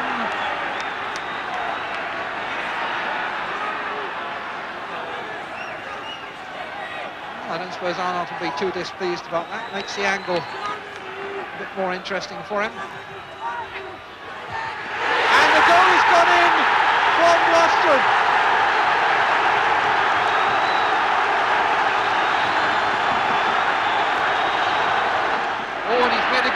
here. In the middle, Buxton and McNeil. McNeil! Barry Siddall, a marvellous save to deny Dixie McNeil his 200th league goal. It was a lovely cross. McNeil met it with the kind of header that has brought him a lot of his previous 199, but he hasn't always had to face goalkeeping with the quality that Siddall produced there. Well, that would have been curtains, and Siddall will have to be in action again. This time he saves well. Lost it. Header down, Brown, he's got it!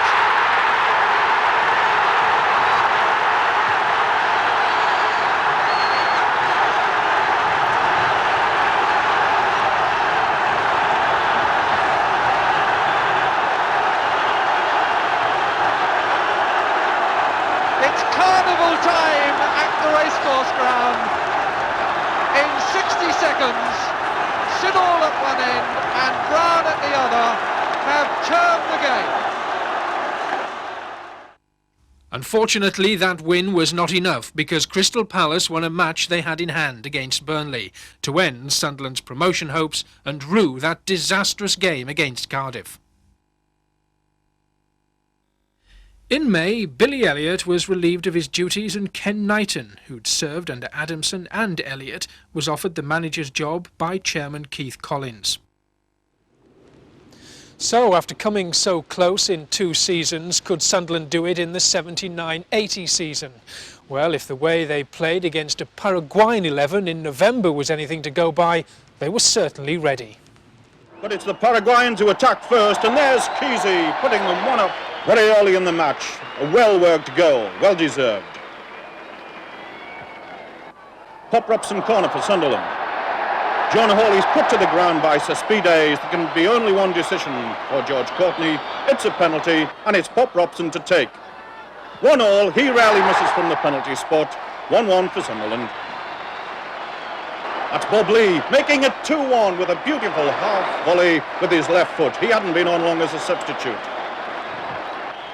The Paraguayans attack, and it's a penalty because Rob Hindmarsh has handled, and it's the penalty to be taken by Solalinde.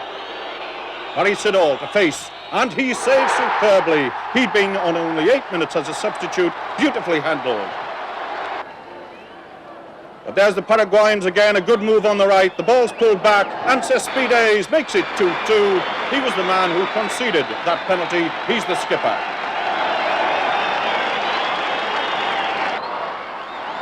Rob Hindmarsh.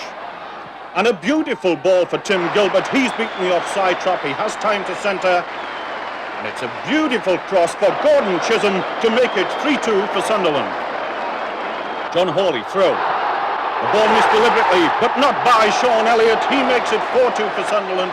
He was up with the attack from defence, and that's Gordon Chisholm chasing. He's fouled, but Courtney allows the game to continue, and John Hawley makes it 5-2 for Sunderland, the 5th and final goal. Sure enough, their home record in the league remained unbeaten, so once again it all hinged on the remaining few matches. But this time there was to be no mistake. In their second last match of the season, they thrashed Watford 5-0.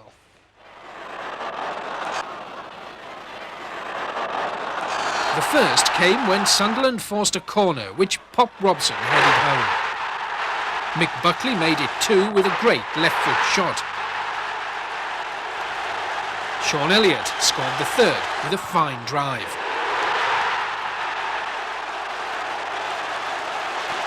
Robson's second was beautifully taken from an acute angle, just squeezing in.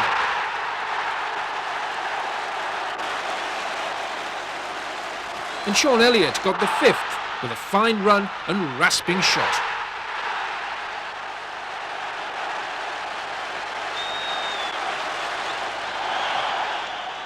An away draw at Cardiff meant that in the last match of the season they needed 1 point from their home match against West Ham, who 2 days earlier had won the FA Cup. A crowd of over 47,000 turned out to see the game.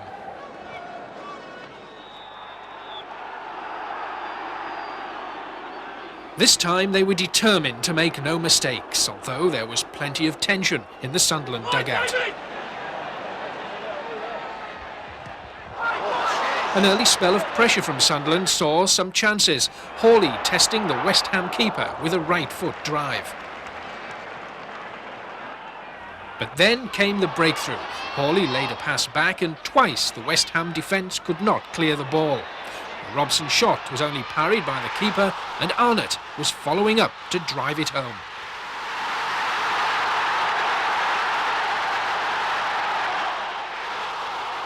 A second by Stan Cummings 10 minutes from the end made promotion secure.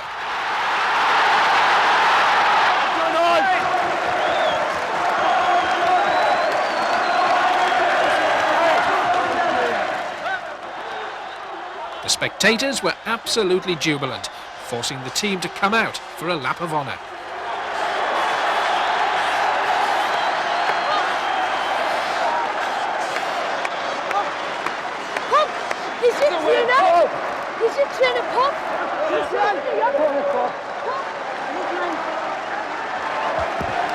We just needed a point to get up, but we wanted to win. We just went out to kill West Ham off virtually in the first 20 minutes by harrying them, running at them. You know, because if you let West Ham play, then there's not many better teams than West Ham when they're allowed to play.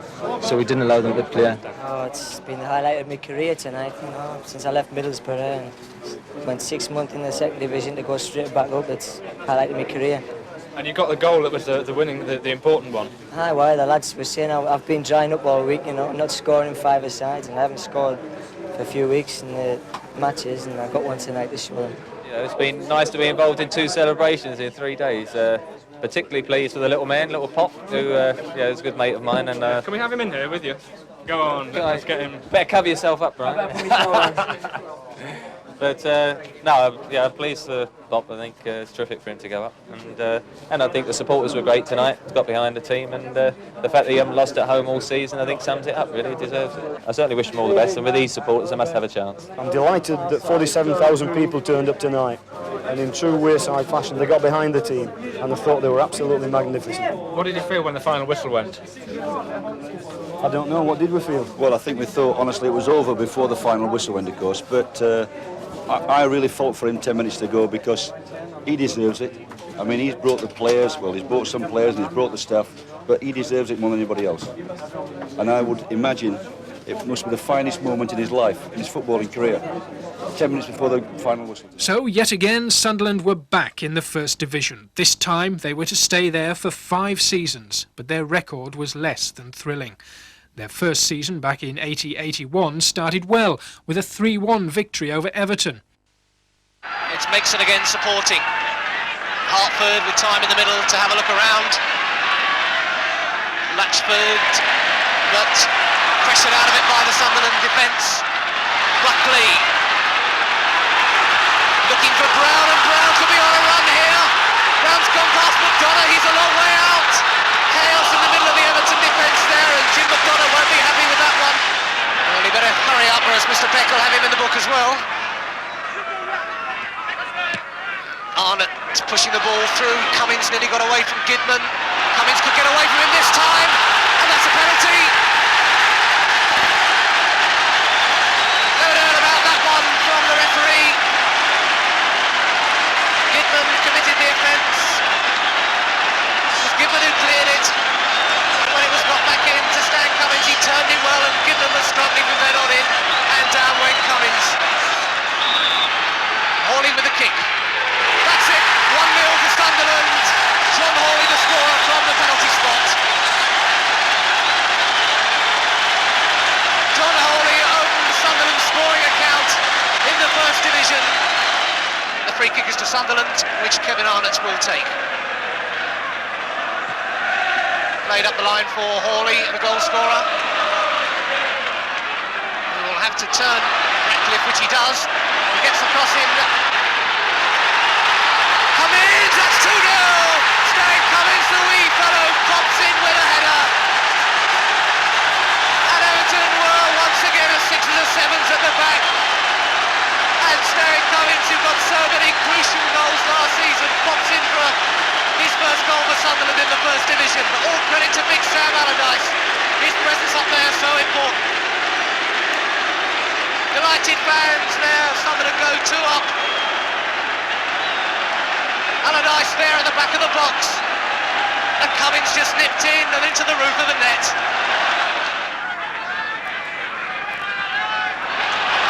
Run by Buckley. Hawley's with him. Hawley times his run correctly. Has he done? He's beat the offside trap. There's a chance here. Surely can he still do it? It's still on. Oh, and finally McDonough jumps on it. Oh, that one surely was gift wrapped for John Hawley. McBride with the corner, driven across, led by Hindmarch. But it's fallen nicely. And great stop that from Billy Wright by Chris Turner. And they beat the offside trap. Buckley's here, Elliott's in the middle. Surely this must be number 3. Oh, how did they mess that one up?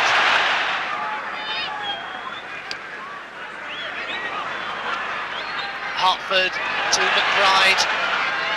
Oh, off the post, and Latchford couldn't get onto it either. That was bad luck on McBride. Certainly Sunderland beginning to live a little dangerously now. It was an excellent shot that from McBride, back off the post. Nobody able to cash in on it.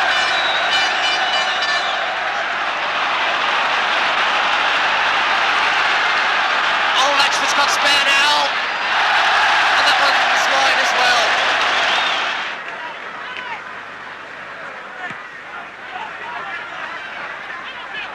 Right. Oh my word, that could be in, and it is! Oh my word, what a terrible moment for Billy Wright. Coming to the corner, Hawley straight to McDonough.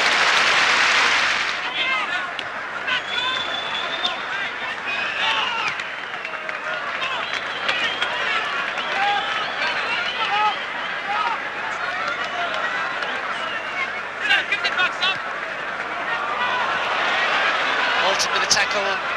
It's a good ball from Hartford. Eastoe the chance. Has he taken it? Yes, he has. By the end of September, they'd only lost twice, and a 4-1 win over Leeds made it look as if the club was going places.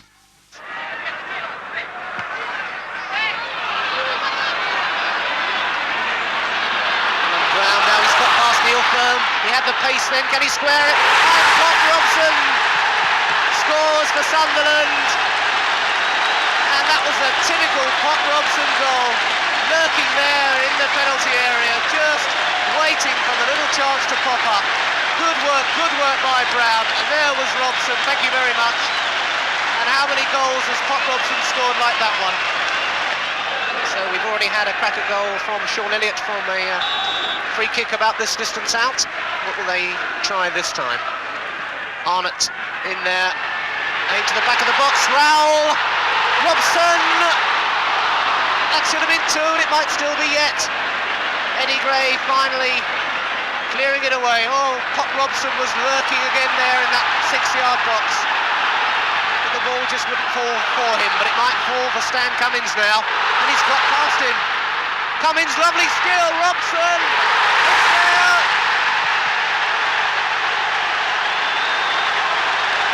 Robson does it again. But what beautiful work from Stan Cummins. Look at that for a feint. Pop Robson's there. And the despair on the Leeds defence is plain to see. But Pop Robson has got another one. 14 minutes gone, and that's 2 in 3 minutes. And what help, though, he got from Stan Cummins. And it's Graham with the corner. Firm arriving from the back. Flynn. Oh, we've got a deflection from Derek Parlane.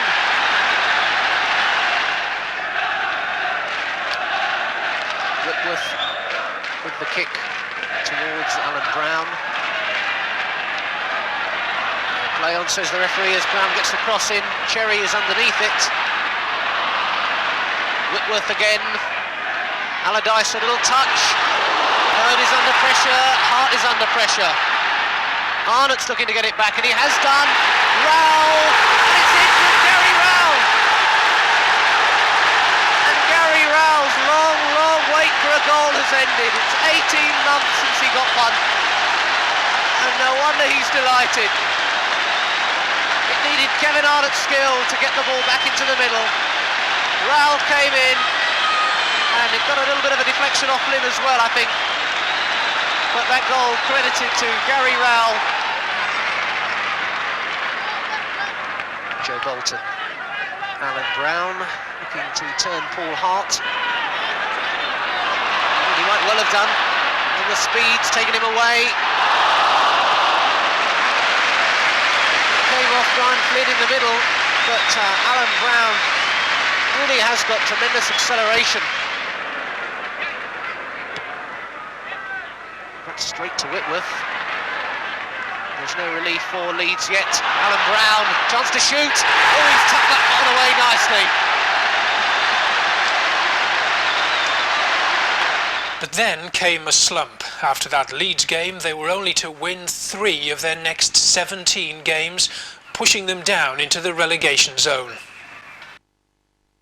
In April, with 4 games still to go, Knighton and his assistant Frank Clark were sacked after disagreements with the club's new chairman Tom Cowie over team policy. Mick Doherty took temporary charge, and the club's First Division status rested on the final match of the season away to the reigning champions Liverpool. The task looked impossible. Sunderland had not won at Anfield in 20 years, but they won 1-0. Even more ironically, it didn't matter, as the other team fighting relegation, Norwich, lost and were relegated. The search was on again for a manager, and in June they turned to Alan Durban, a man who'd been successful at both Shrewsbury Town and Stoke City. Pre-season signings included a club record buy in Ali McCoist from St Johnstone.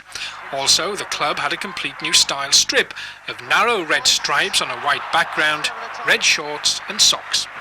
But it was a miserable season for both McCoist and the club, and once again relegation was avoided by a whisker. But it did see the emergence of a new young defender, Barry Venison, who scored his first goal for the club in their 3-2 win against Manchester City. Ritchie. Now Pickering. Has impressed in possession. Ritchie's pass finding Cummins. Again, Sunderland springing men forward. And Cummins used Hinnigan as a decoy. And Stan Cummins, a bolt from the blue.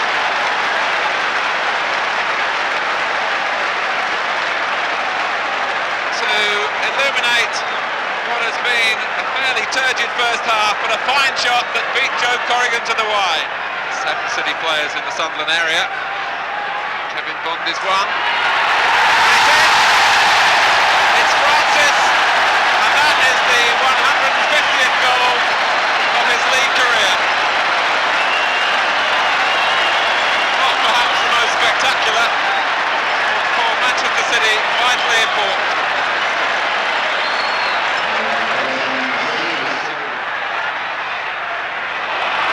Ryder waiting the pass nicely to Francis, who has a run here against Hindmarch. From Harida, and the header from Hartford. It needed all the height of Siddle to stop that looping in under the bar. Hartford. And Francis is onside and makes it count. And Hartford also gets his share of the congratulations and goes across to Francis now. This was the pass that tore Sunderland apart. Francis wasted no time, got his angles right.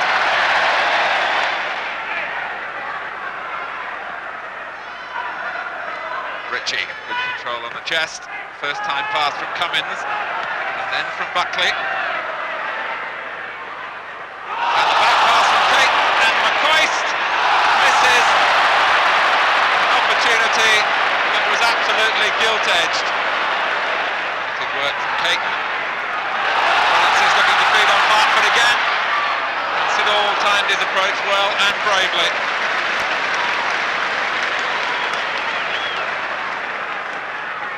just an inch or two off being another killer pass from Hartford. Great technique from Barry Siddall. Hennigan comes off, and 17-year-old Barry Venison, with the play at the back or in midfield, gets into the action. There's Venison, and his first touch is a good one for Cummins. And Rowell! Venison celebrates his part.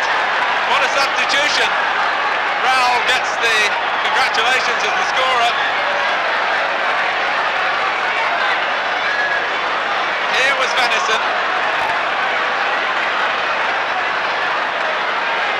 In from Cummins. And Rowell swept it in.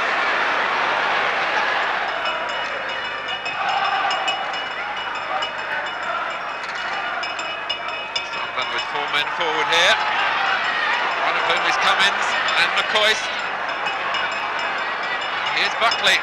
Some sense there might be a winner in the offing here. Venison, and he's done it!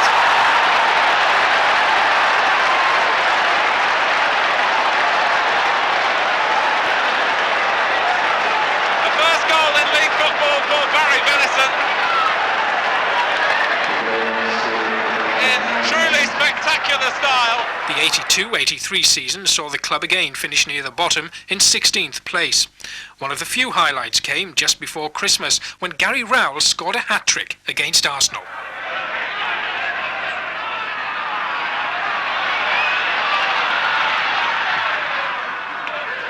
It's towards Worthington. Got the header to it. Venison steaming into the middle. And now Worthington again with a chance to cross. Pickering is there. Pickering again with a chance maybe to set something up. Munro takes over. Chisholm looking for Venison, but intercepted by Sansom. Venison's got it back. Determined work by the youngster. Gary Rowell now. And that's a goal from Gary Rowell.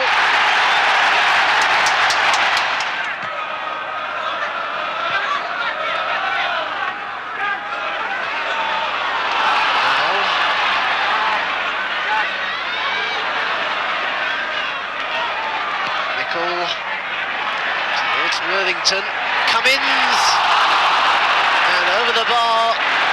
What a goal beckoned for Stan Cummins. Nicol, now Venison, the ball for Pickering. Oh, so close from Nick Pickering. That really would have been a superb goal.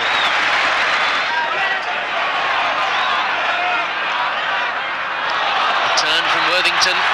Pickering is running ahead of him. Here's Pickering.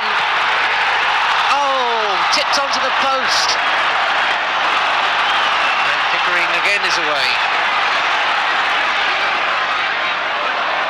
Denied by Talbot, and he gave it straight back to him. And Rowell could exploit it, and number 2 for Gary Rowell, number 2 for Sunderland. What a mess by Arsenal.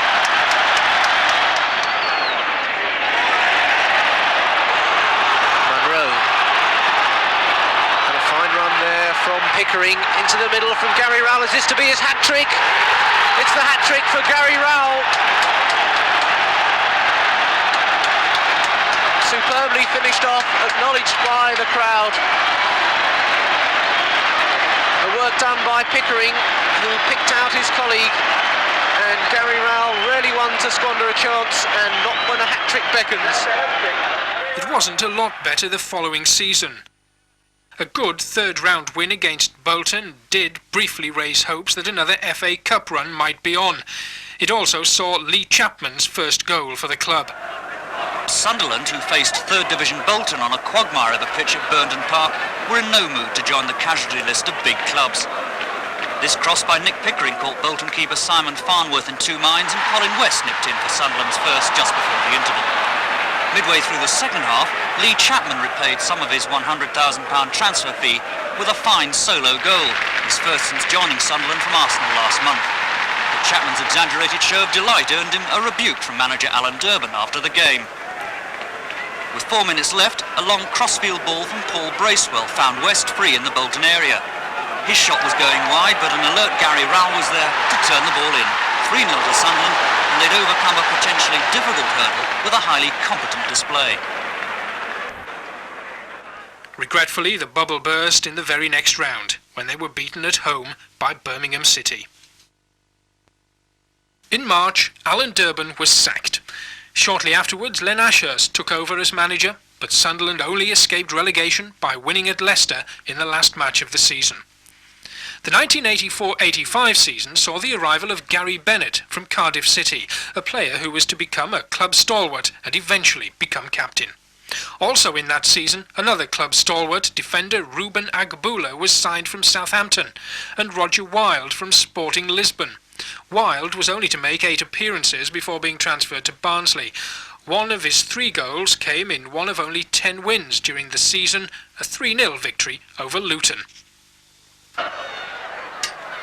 Sunderland attacked at every opportunity, and Roger Wilde just failed to open the scoring after 3 minutes. But 16 minutes into a thoroughly entertaining game, the home side took the lead. Nick Pickering winning the ball at the far post for Gordon Chisholm to ram home a low shot. It was the central defender's first goal of the season. Sunderland kept the pressure on, and only desperate defending by Luton keeper Findlay from Steve Berry, then fullback Thomas from Paul Atkinson prevented the home side from going further ahead. It wasn't all one-way traffic, and Luton striker Brian Steen might have expected a penalty here. At the other end, Sunderland continued to make things hot for Jake Findlay. This save from Roger Wilde was the best of the day. Towards the end of the first half, Luton were coming more and more into the game, and Brian Steen had plenty of time to set up this shooting chance for Gary Parker, but Chris Turner held on smartly. It was 1-0 at the interval, when the fans had a chance to salute former Roker favourite Nick Sharkey.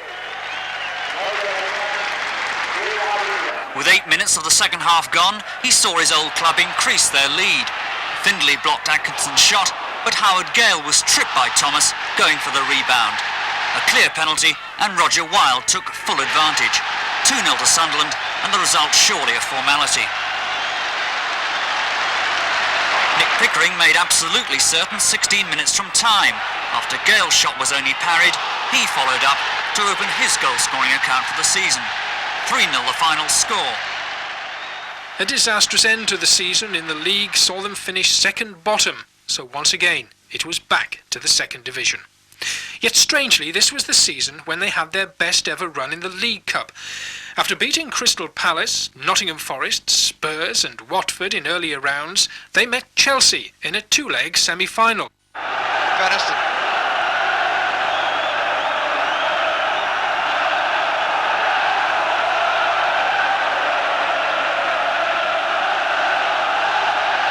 Elliott gives himself the angle for the clearance. Steve Berry, chased for Dave Hodgson. Walker coming across the box. Got a man over who's Daniel Peel for handball, and penalty has been given. It's up to Nijbeski against Colin West. Well, he went the right way. If anything, he went a little bit too soon.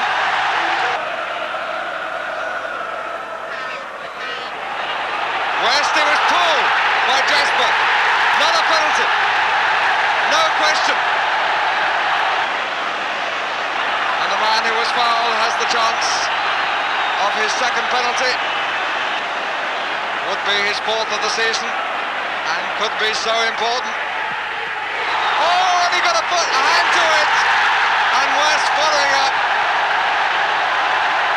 Poor Richard Nijbeski pushed it onto the post. They held on to this lead at Chelsea, going through to the final with a 5-2 winning aggregate. Regretfully, here again, the one bright spot in the season was to end in disaster, with Chisholm scoring an own goal to give Norwich a 1-0 victory, after Clive Walker missed a penalty that would have taken the game into extra time. Well, since it became the Milk Cup, this final has yet to be decided in 90 minutes. Interesting to see how the pitch fares at the start. Oh! That was no mean effort from David Hodgson. Bruce.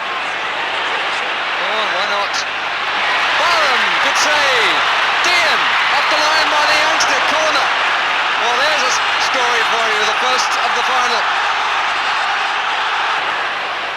Trying to get Walker away, came off and wide. Clive Walker with the first possibility really of the match. He was pulled a bit, was he? Referee has given the free kick outside the box. Walker, good strike, but over.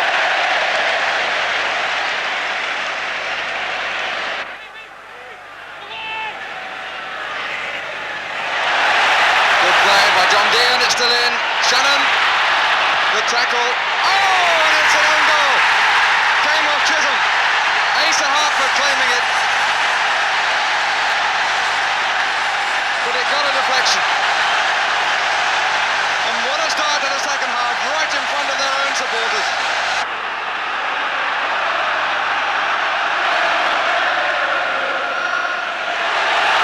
But here's Venison, Sunderland skipper. Handball! Definitely handball by Dennis Van Rijk. Penalty.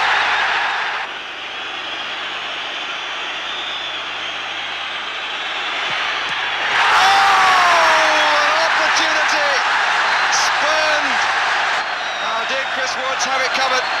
The left foot going to the goalkeeper's left. Well, he may well have got a bit to it. Exactly 2 months later, Len Ashurst was sacked, and it was 2 months later before it was announced that Laurie McMenemy was to leave Southampton to come back to the North East, an appointment at the time that produced great excitement.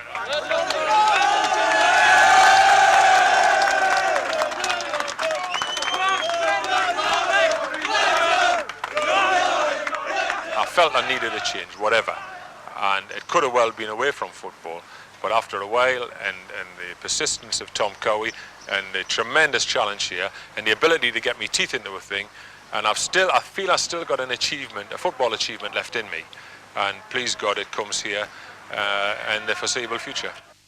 But the expected McMenemy magic was not to be. In 1985-86, they finished in an unbelievable 18th place in the second division, just escaping relegation to the disbelief of the fans, who'd expected an instant return to the top flight. But in 1986-87, things were to get worse. In April, with 7 matches still to play, McMenemy left the club and was replaced by Bob Stokoe, whom it was hoped would be able to become the club's saviour yet again. Regretfully, they only won 2 of those matches and had to face a 2-leg playoff against 3rd Division Gillingham. In the first leg at Gillingham, Sunderland lost 3-2, so they had it all to play for in the return at Roker, and what a nail-biter it turned out to be.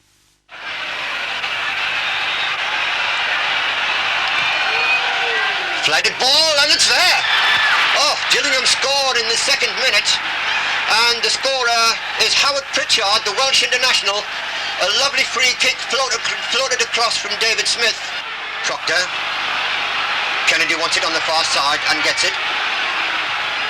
Plays it forward, Gates onside, if he can get this one, he can, and it's the equaliser from Eric Gates. Sunderland 1, Gillingham 1. Lemon. Still with the ball, Doyle on the overlap. Lemon holds, but then is beaten, but the ball goes to Proctor. Mistake by Quo there. Good ball from Armstrong to Doyle. Across to the penalty area, Gates is there, and scores! Oh, what a beautiful goal. Armstrong, Doyle, across, found Gates perfectly, and it's Sunderland 2, Gillingham 1. 2 goals in 5 minutes for Sunderland have completely changed the picture. So Mark Proctor's gone across to take the corner. Swings the ball in. It's in there. Yes, I think it crossed the line. No, I think there's a penalty being awarded for a handball on the line. Mike Peck just instructing Kite not to move, to stand on his line still until the ball is struck. So forward comes Proctor and misses. He put the ball straight at the goalkeeper and the keeper saved it. Poor Lemon. A determined run, gets the ball to Gates. But Gates again rather slow. He could have helped that ball on its way to the overlapping Armstrong. Instead, out comes Hesford and concedes the penalty. Oh, Hesford had no real chance, I think, of getting to that ball. He saved it. And it's still not clear, and the ball eventually goes into the net. He saved it, but Gillingham got the run of the ball. It's Cascarino who I think eventually got the ball into that net. In goes Bennett. Goalkeeper fists away. It's back in. But Kite fists it over. And Greenall was there as well. So Gillingham, although they're having a lot of pressure put on them, are defending well. Proctor with the corner. 2.5 minutes left of normal time. And Sunderland must score within that time to keep the match alive. Away by Gillingham. Back in by Armstrong. Armstrong could get this again. Beats Quo in the air. Gates. Backheader for Bennett. Bennett scores! Yes, it's a goal for Sunderland. Just 2 minutes before the end of normal time. It's 3-2 and Bennett the hero. 2.5 minutes from Division 3 and Sunderland get themselves a lifeline. Over comes the corner. Corner in there. Hooked away by Proctor. And there goes the whistle. It's extra time. Sunderland have won this afternoon's match by 3-2. Just as Gillingham did in Kent on Thursday. So it's 5-5 on aggregate. And on comes Bob Stokoe. There he goes in the white mark to encourage his Sunderland boys to another 30 minutes.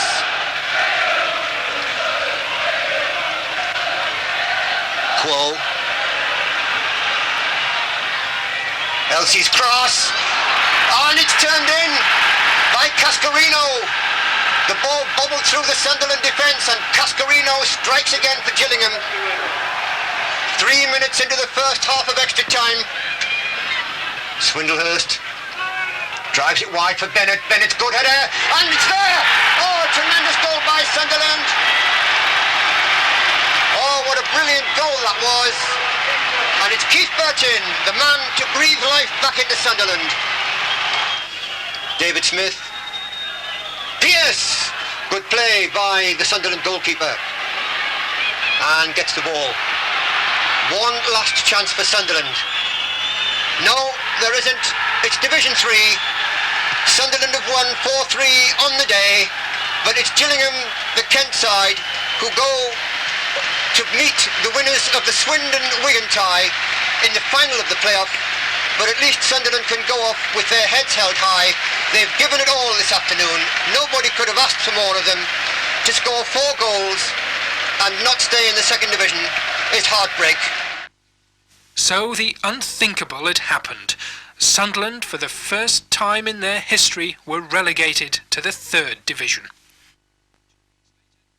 2 weeks later, Dennis Smith, then manager of York City, was persuaded to take on the challenge of leading Sunderland out of the wilderness by chairman Bob Murray. With Smith came his assistant at York, Viv Busby, and Smith had a simple message.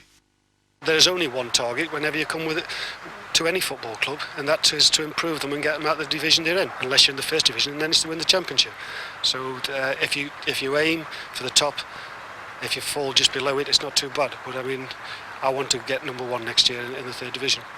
Well, Dennis Smith's optimism was well founded, and thankfully proud Sunderland spent only 1 season in the 3rd. Because in 1987-88, not only did they bounce back, but they did it in style. It was a long way to travel for a party, but Sunderland's army of supporters came to Port Vale to celebrate their team's remarkable revival. More than 4,000 made the journey, but Port Vale's goalkeeper threatened to spoil the occasion. Gabbiadini was close several times, and it seemed Sunderland would stay frustrated. But 12 minutes from time, the deadlock was broken. Armstrong's corner was flicked on. Eric Gates made no mistake.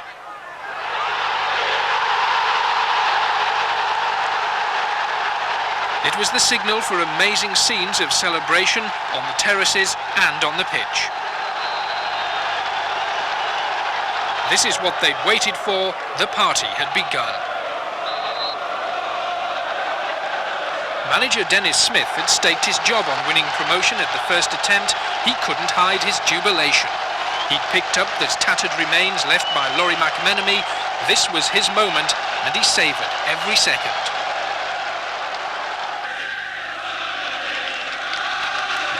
Obviously absolutely delighted. For the players and the fans, who are absolutely brilliant. I'm delighted for all of them. After what they had went through the last couple of years, to get this for them is superb.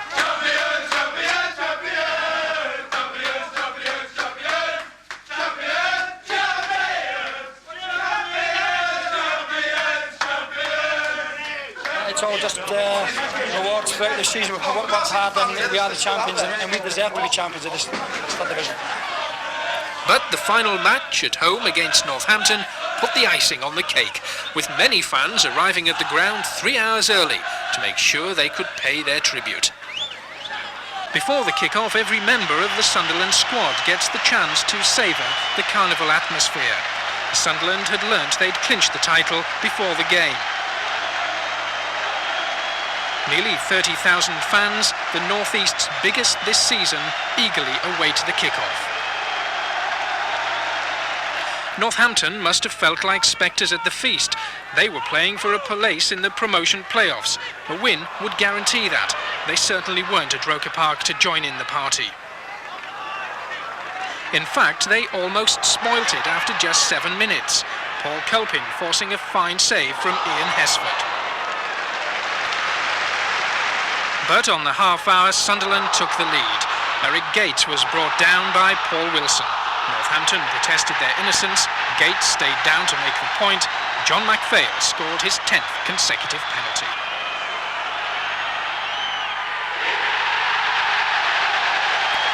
But just 8 minutes later, Northampton put the champagne on ice.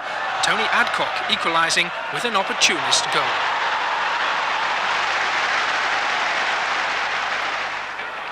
Their glimmer of hope was short-lived though. Just 3 minutes into the second half, Gabbiadini set up Gordon Armstrong. 2-1 to Sunderland.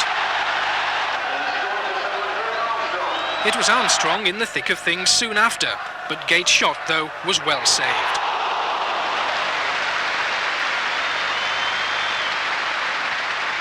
Not to be denied though, Eric Gates put the game beyond doubt in the 73rd minute.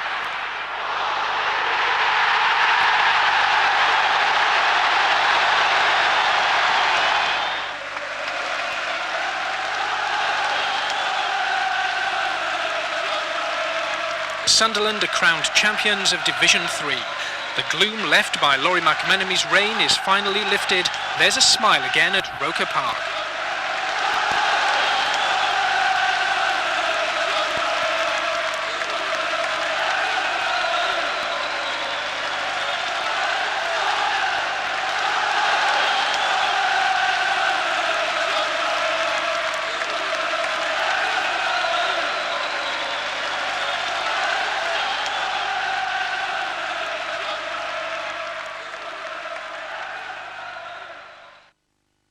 Marco Gabbiadini, who Smith had shrewdly bought for a bargain £80,000 from his old club York, scored 22 league and cup goals during that championship season. By the end of 1989-90, he'd scored a total of 70 and gained an England B cap.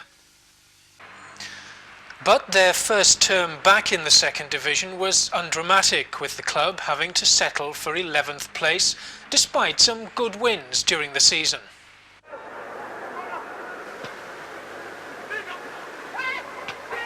Good control from Whitehurst. Lays it off to Ours. That's King challenging. Whitehurst again. Back to Ours. And that was a fine piece of skill by Ours. And it's there! Yes! Yes! It's a goal for Sunderland in the 20th minute. To Doyle. First time flick. Whitehurst just leaves it for past goal. But the danger partially snuffed out. Good battling there by Gabbiadini, keeps the pressure on. Whitehurst with the touch to Doyle. Doyle across first time. And it's there from Gabbiadini. It's 2-0, Marco Gabbiadini.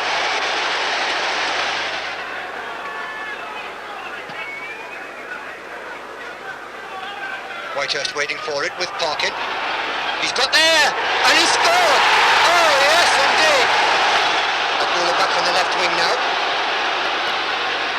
Just holds it, allowing Armstrong to overlap on the left, but he's over on that ball, or the ball's over on him.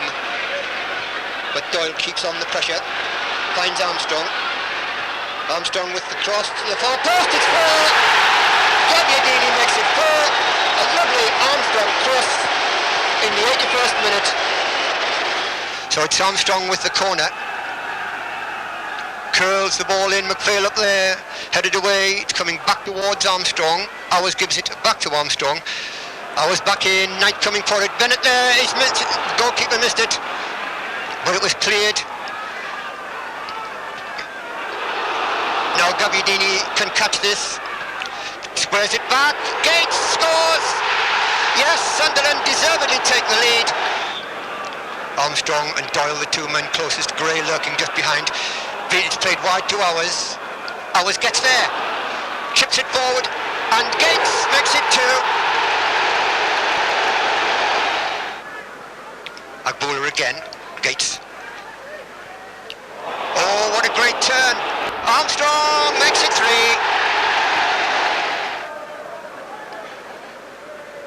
Gates. Oh, this could be another chance for Sunderland, but hesitation there, but the ball should be played back, or what's happened? Oh, yes! Pasco! But Ward will have to chase hard to stop it. Does so. Plays it forward towards Gabbiadini. Battling all the way, and it's a penalty against Linnigan! David Linnigan concedes a penalty. So it's Marco Gabbiadini against Ron Fearon, which he scores from. It's Sunderland 1, Ipswich Town 0. Marco Gabbiadini's 19th goal of the season. Zondervan tries to slot it through for Milton, but good play by Frank Gray. Oh, good turn by Pasco. Good early ball for Gabbiadini. There's only Hauser in the penalty area though. He cuts it back. Hauser's there, but Hauser overhead into the penalty area. Lemon can't get there. Owers can. Gabbiadini. Owers. Great shot. A goal for Sunderland from Gary Owers. Good challenging by Gabbiadini. And Gabbiadini could be away. Across comes Linnigan. Beaten and it scores. Oh, what a wonderful goal by Marco Gabbiadini.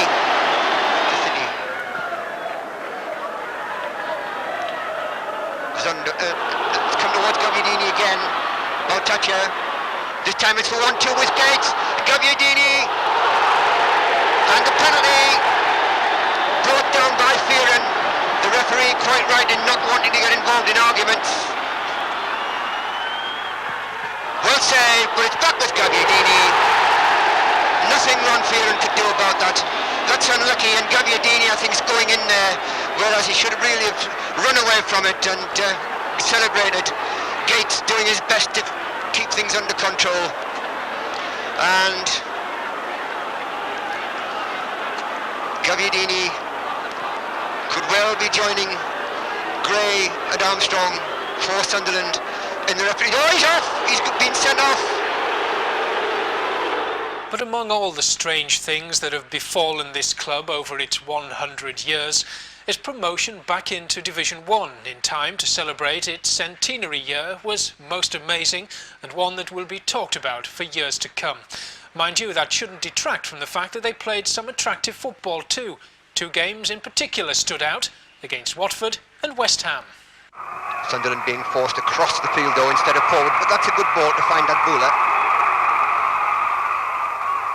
Pasco swerves the ball in, and that's a good header. Oh, it's hit the post and it's there. Sunderland have scored. Oh yes. The chance looked to have gone when that ball hit the bar, but Gordon Armstrong was there for the rebound. That's towards Armstrong. Manages to get the header in and find Gates. That was good play. Now Gates into the area for Pasco. Pasco to Gabbiadini. Yes! Oh, a brilliant goal by Marco Gabbiadini. A typical Marco strike.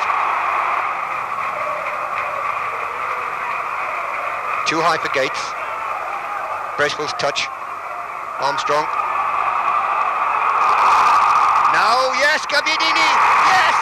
Oh, brilliant piece of Gabbiadini play. An opportunist goal if ever there was one, but that's the way Marco plays. Agbula looking for Gabbiadini. The ball breaks towards Gabbiadini, and that's Gabbiadini's hat-trick. I'd scored a hat-trick previously, the season before against Ipswich, but as most of us know, I got sent off after that, so that spoilt that a little bit. Plus there was 2 penalties really that went towards it, whereas that's like 3 fairly good goals, and I thought the first one was very good move, leading up to it as well. And it's just nice to get a proper hat-trick. Now a chance for West Ham to break forward. Played inside. Oh, the deflection there. It comes to Slater. Yes, it's a goal. It counts. I thought for a moment Trelford Mills had disallowed that, but he hasn't.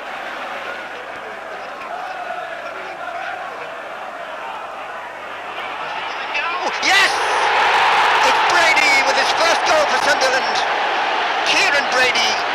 It was only a half chance, but my goodness, didn't he take it well?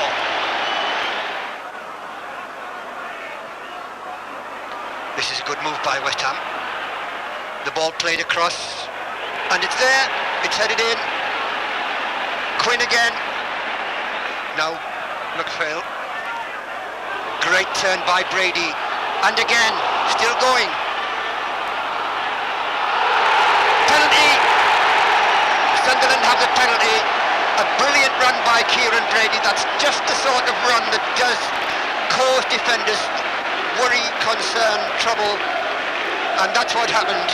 Stuart Slater, with an illegal challenge on Brady, creates the Sunderland penalty. So just 2 minutes after West Ham took the lead for the second time in the match, Sunderland have the chance to draw level. The responsibility lies with Paul Hardyman, and he accepts it in the best possible manner. Pascal finding Brady. Good cross by Brady, brilliant cross, yes! Gary Owers makes it 3-2, and again Kieran Brady setting up that goal. Now Brady, round Paris for the umpteenth time, still has it.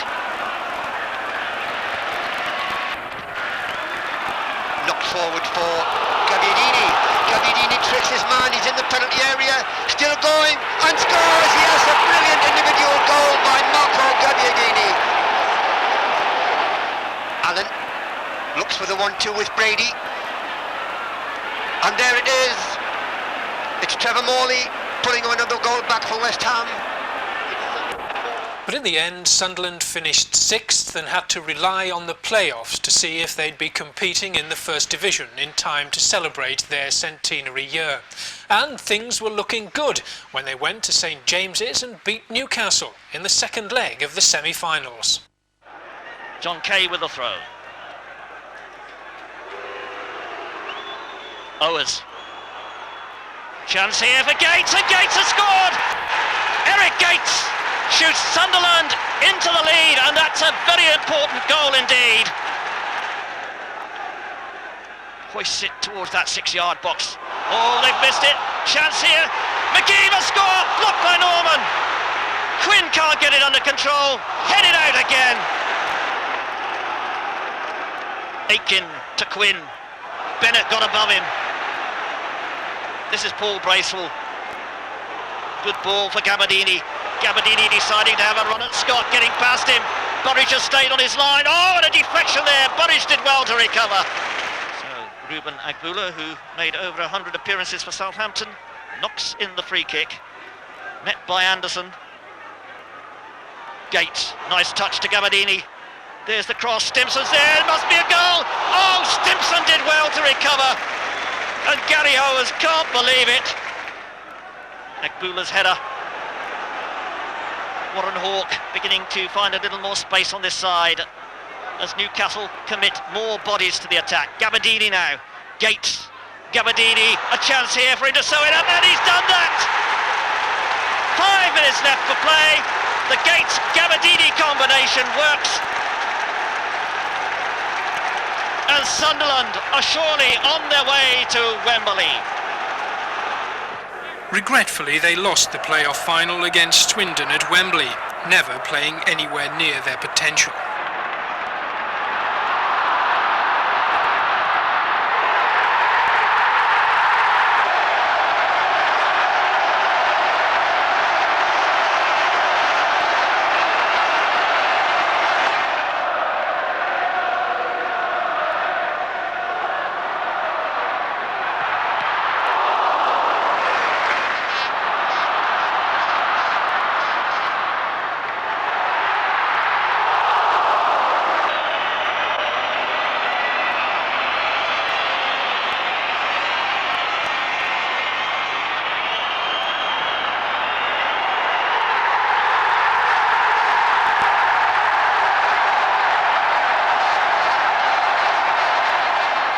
That's when fate took a hand and the arguments started.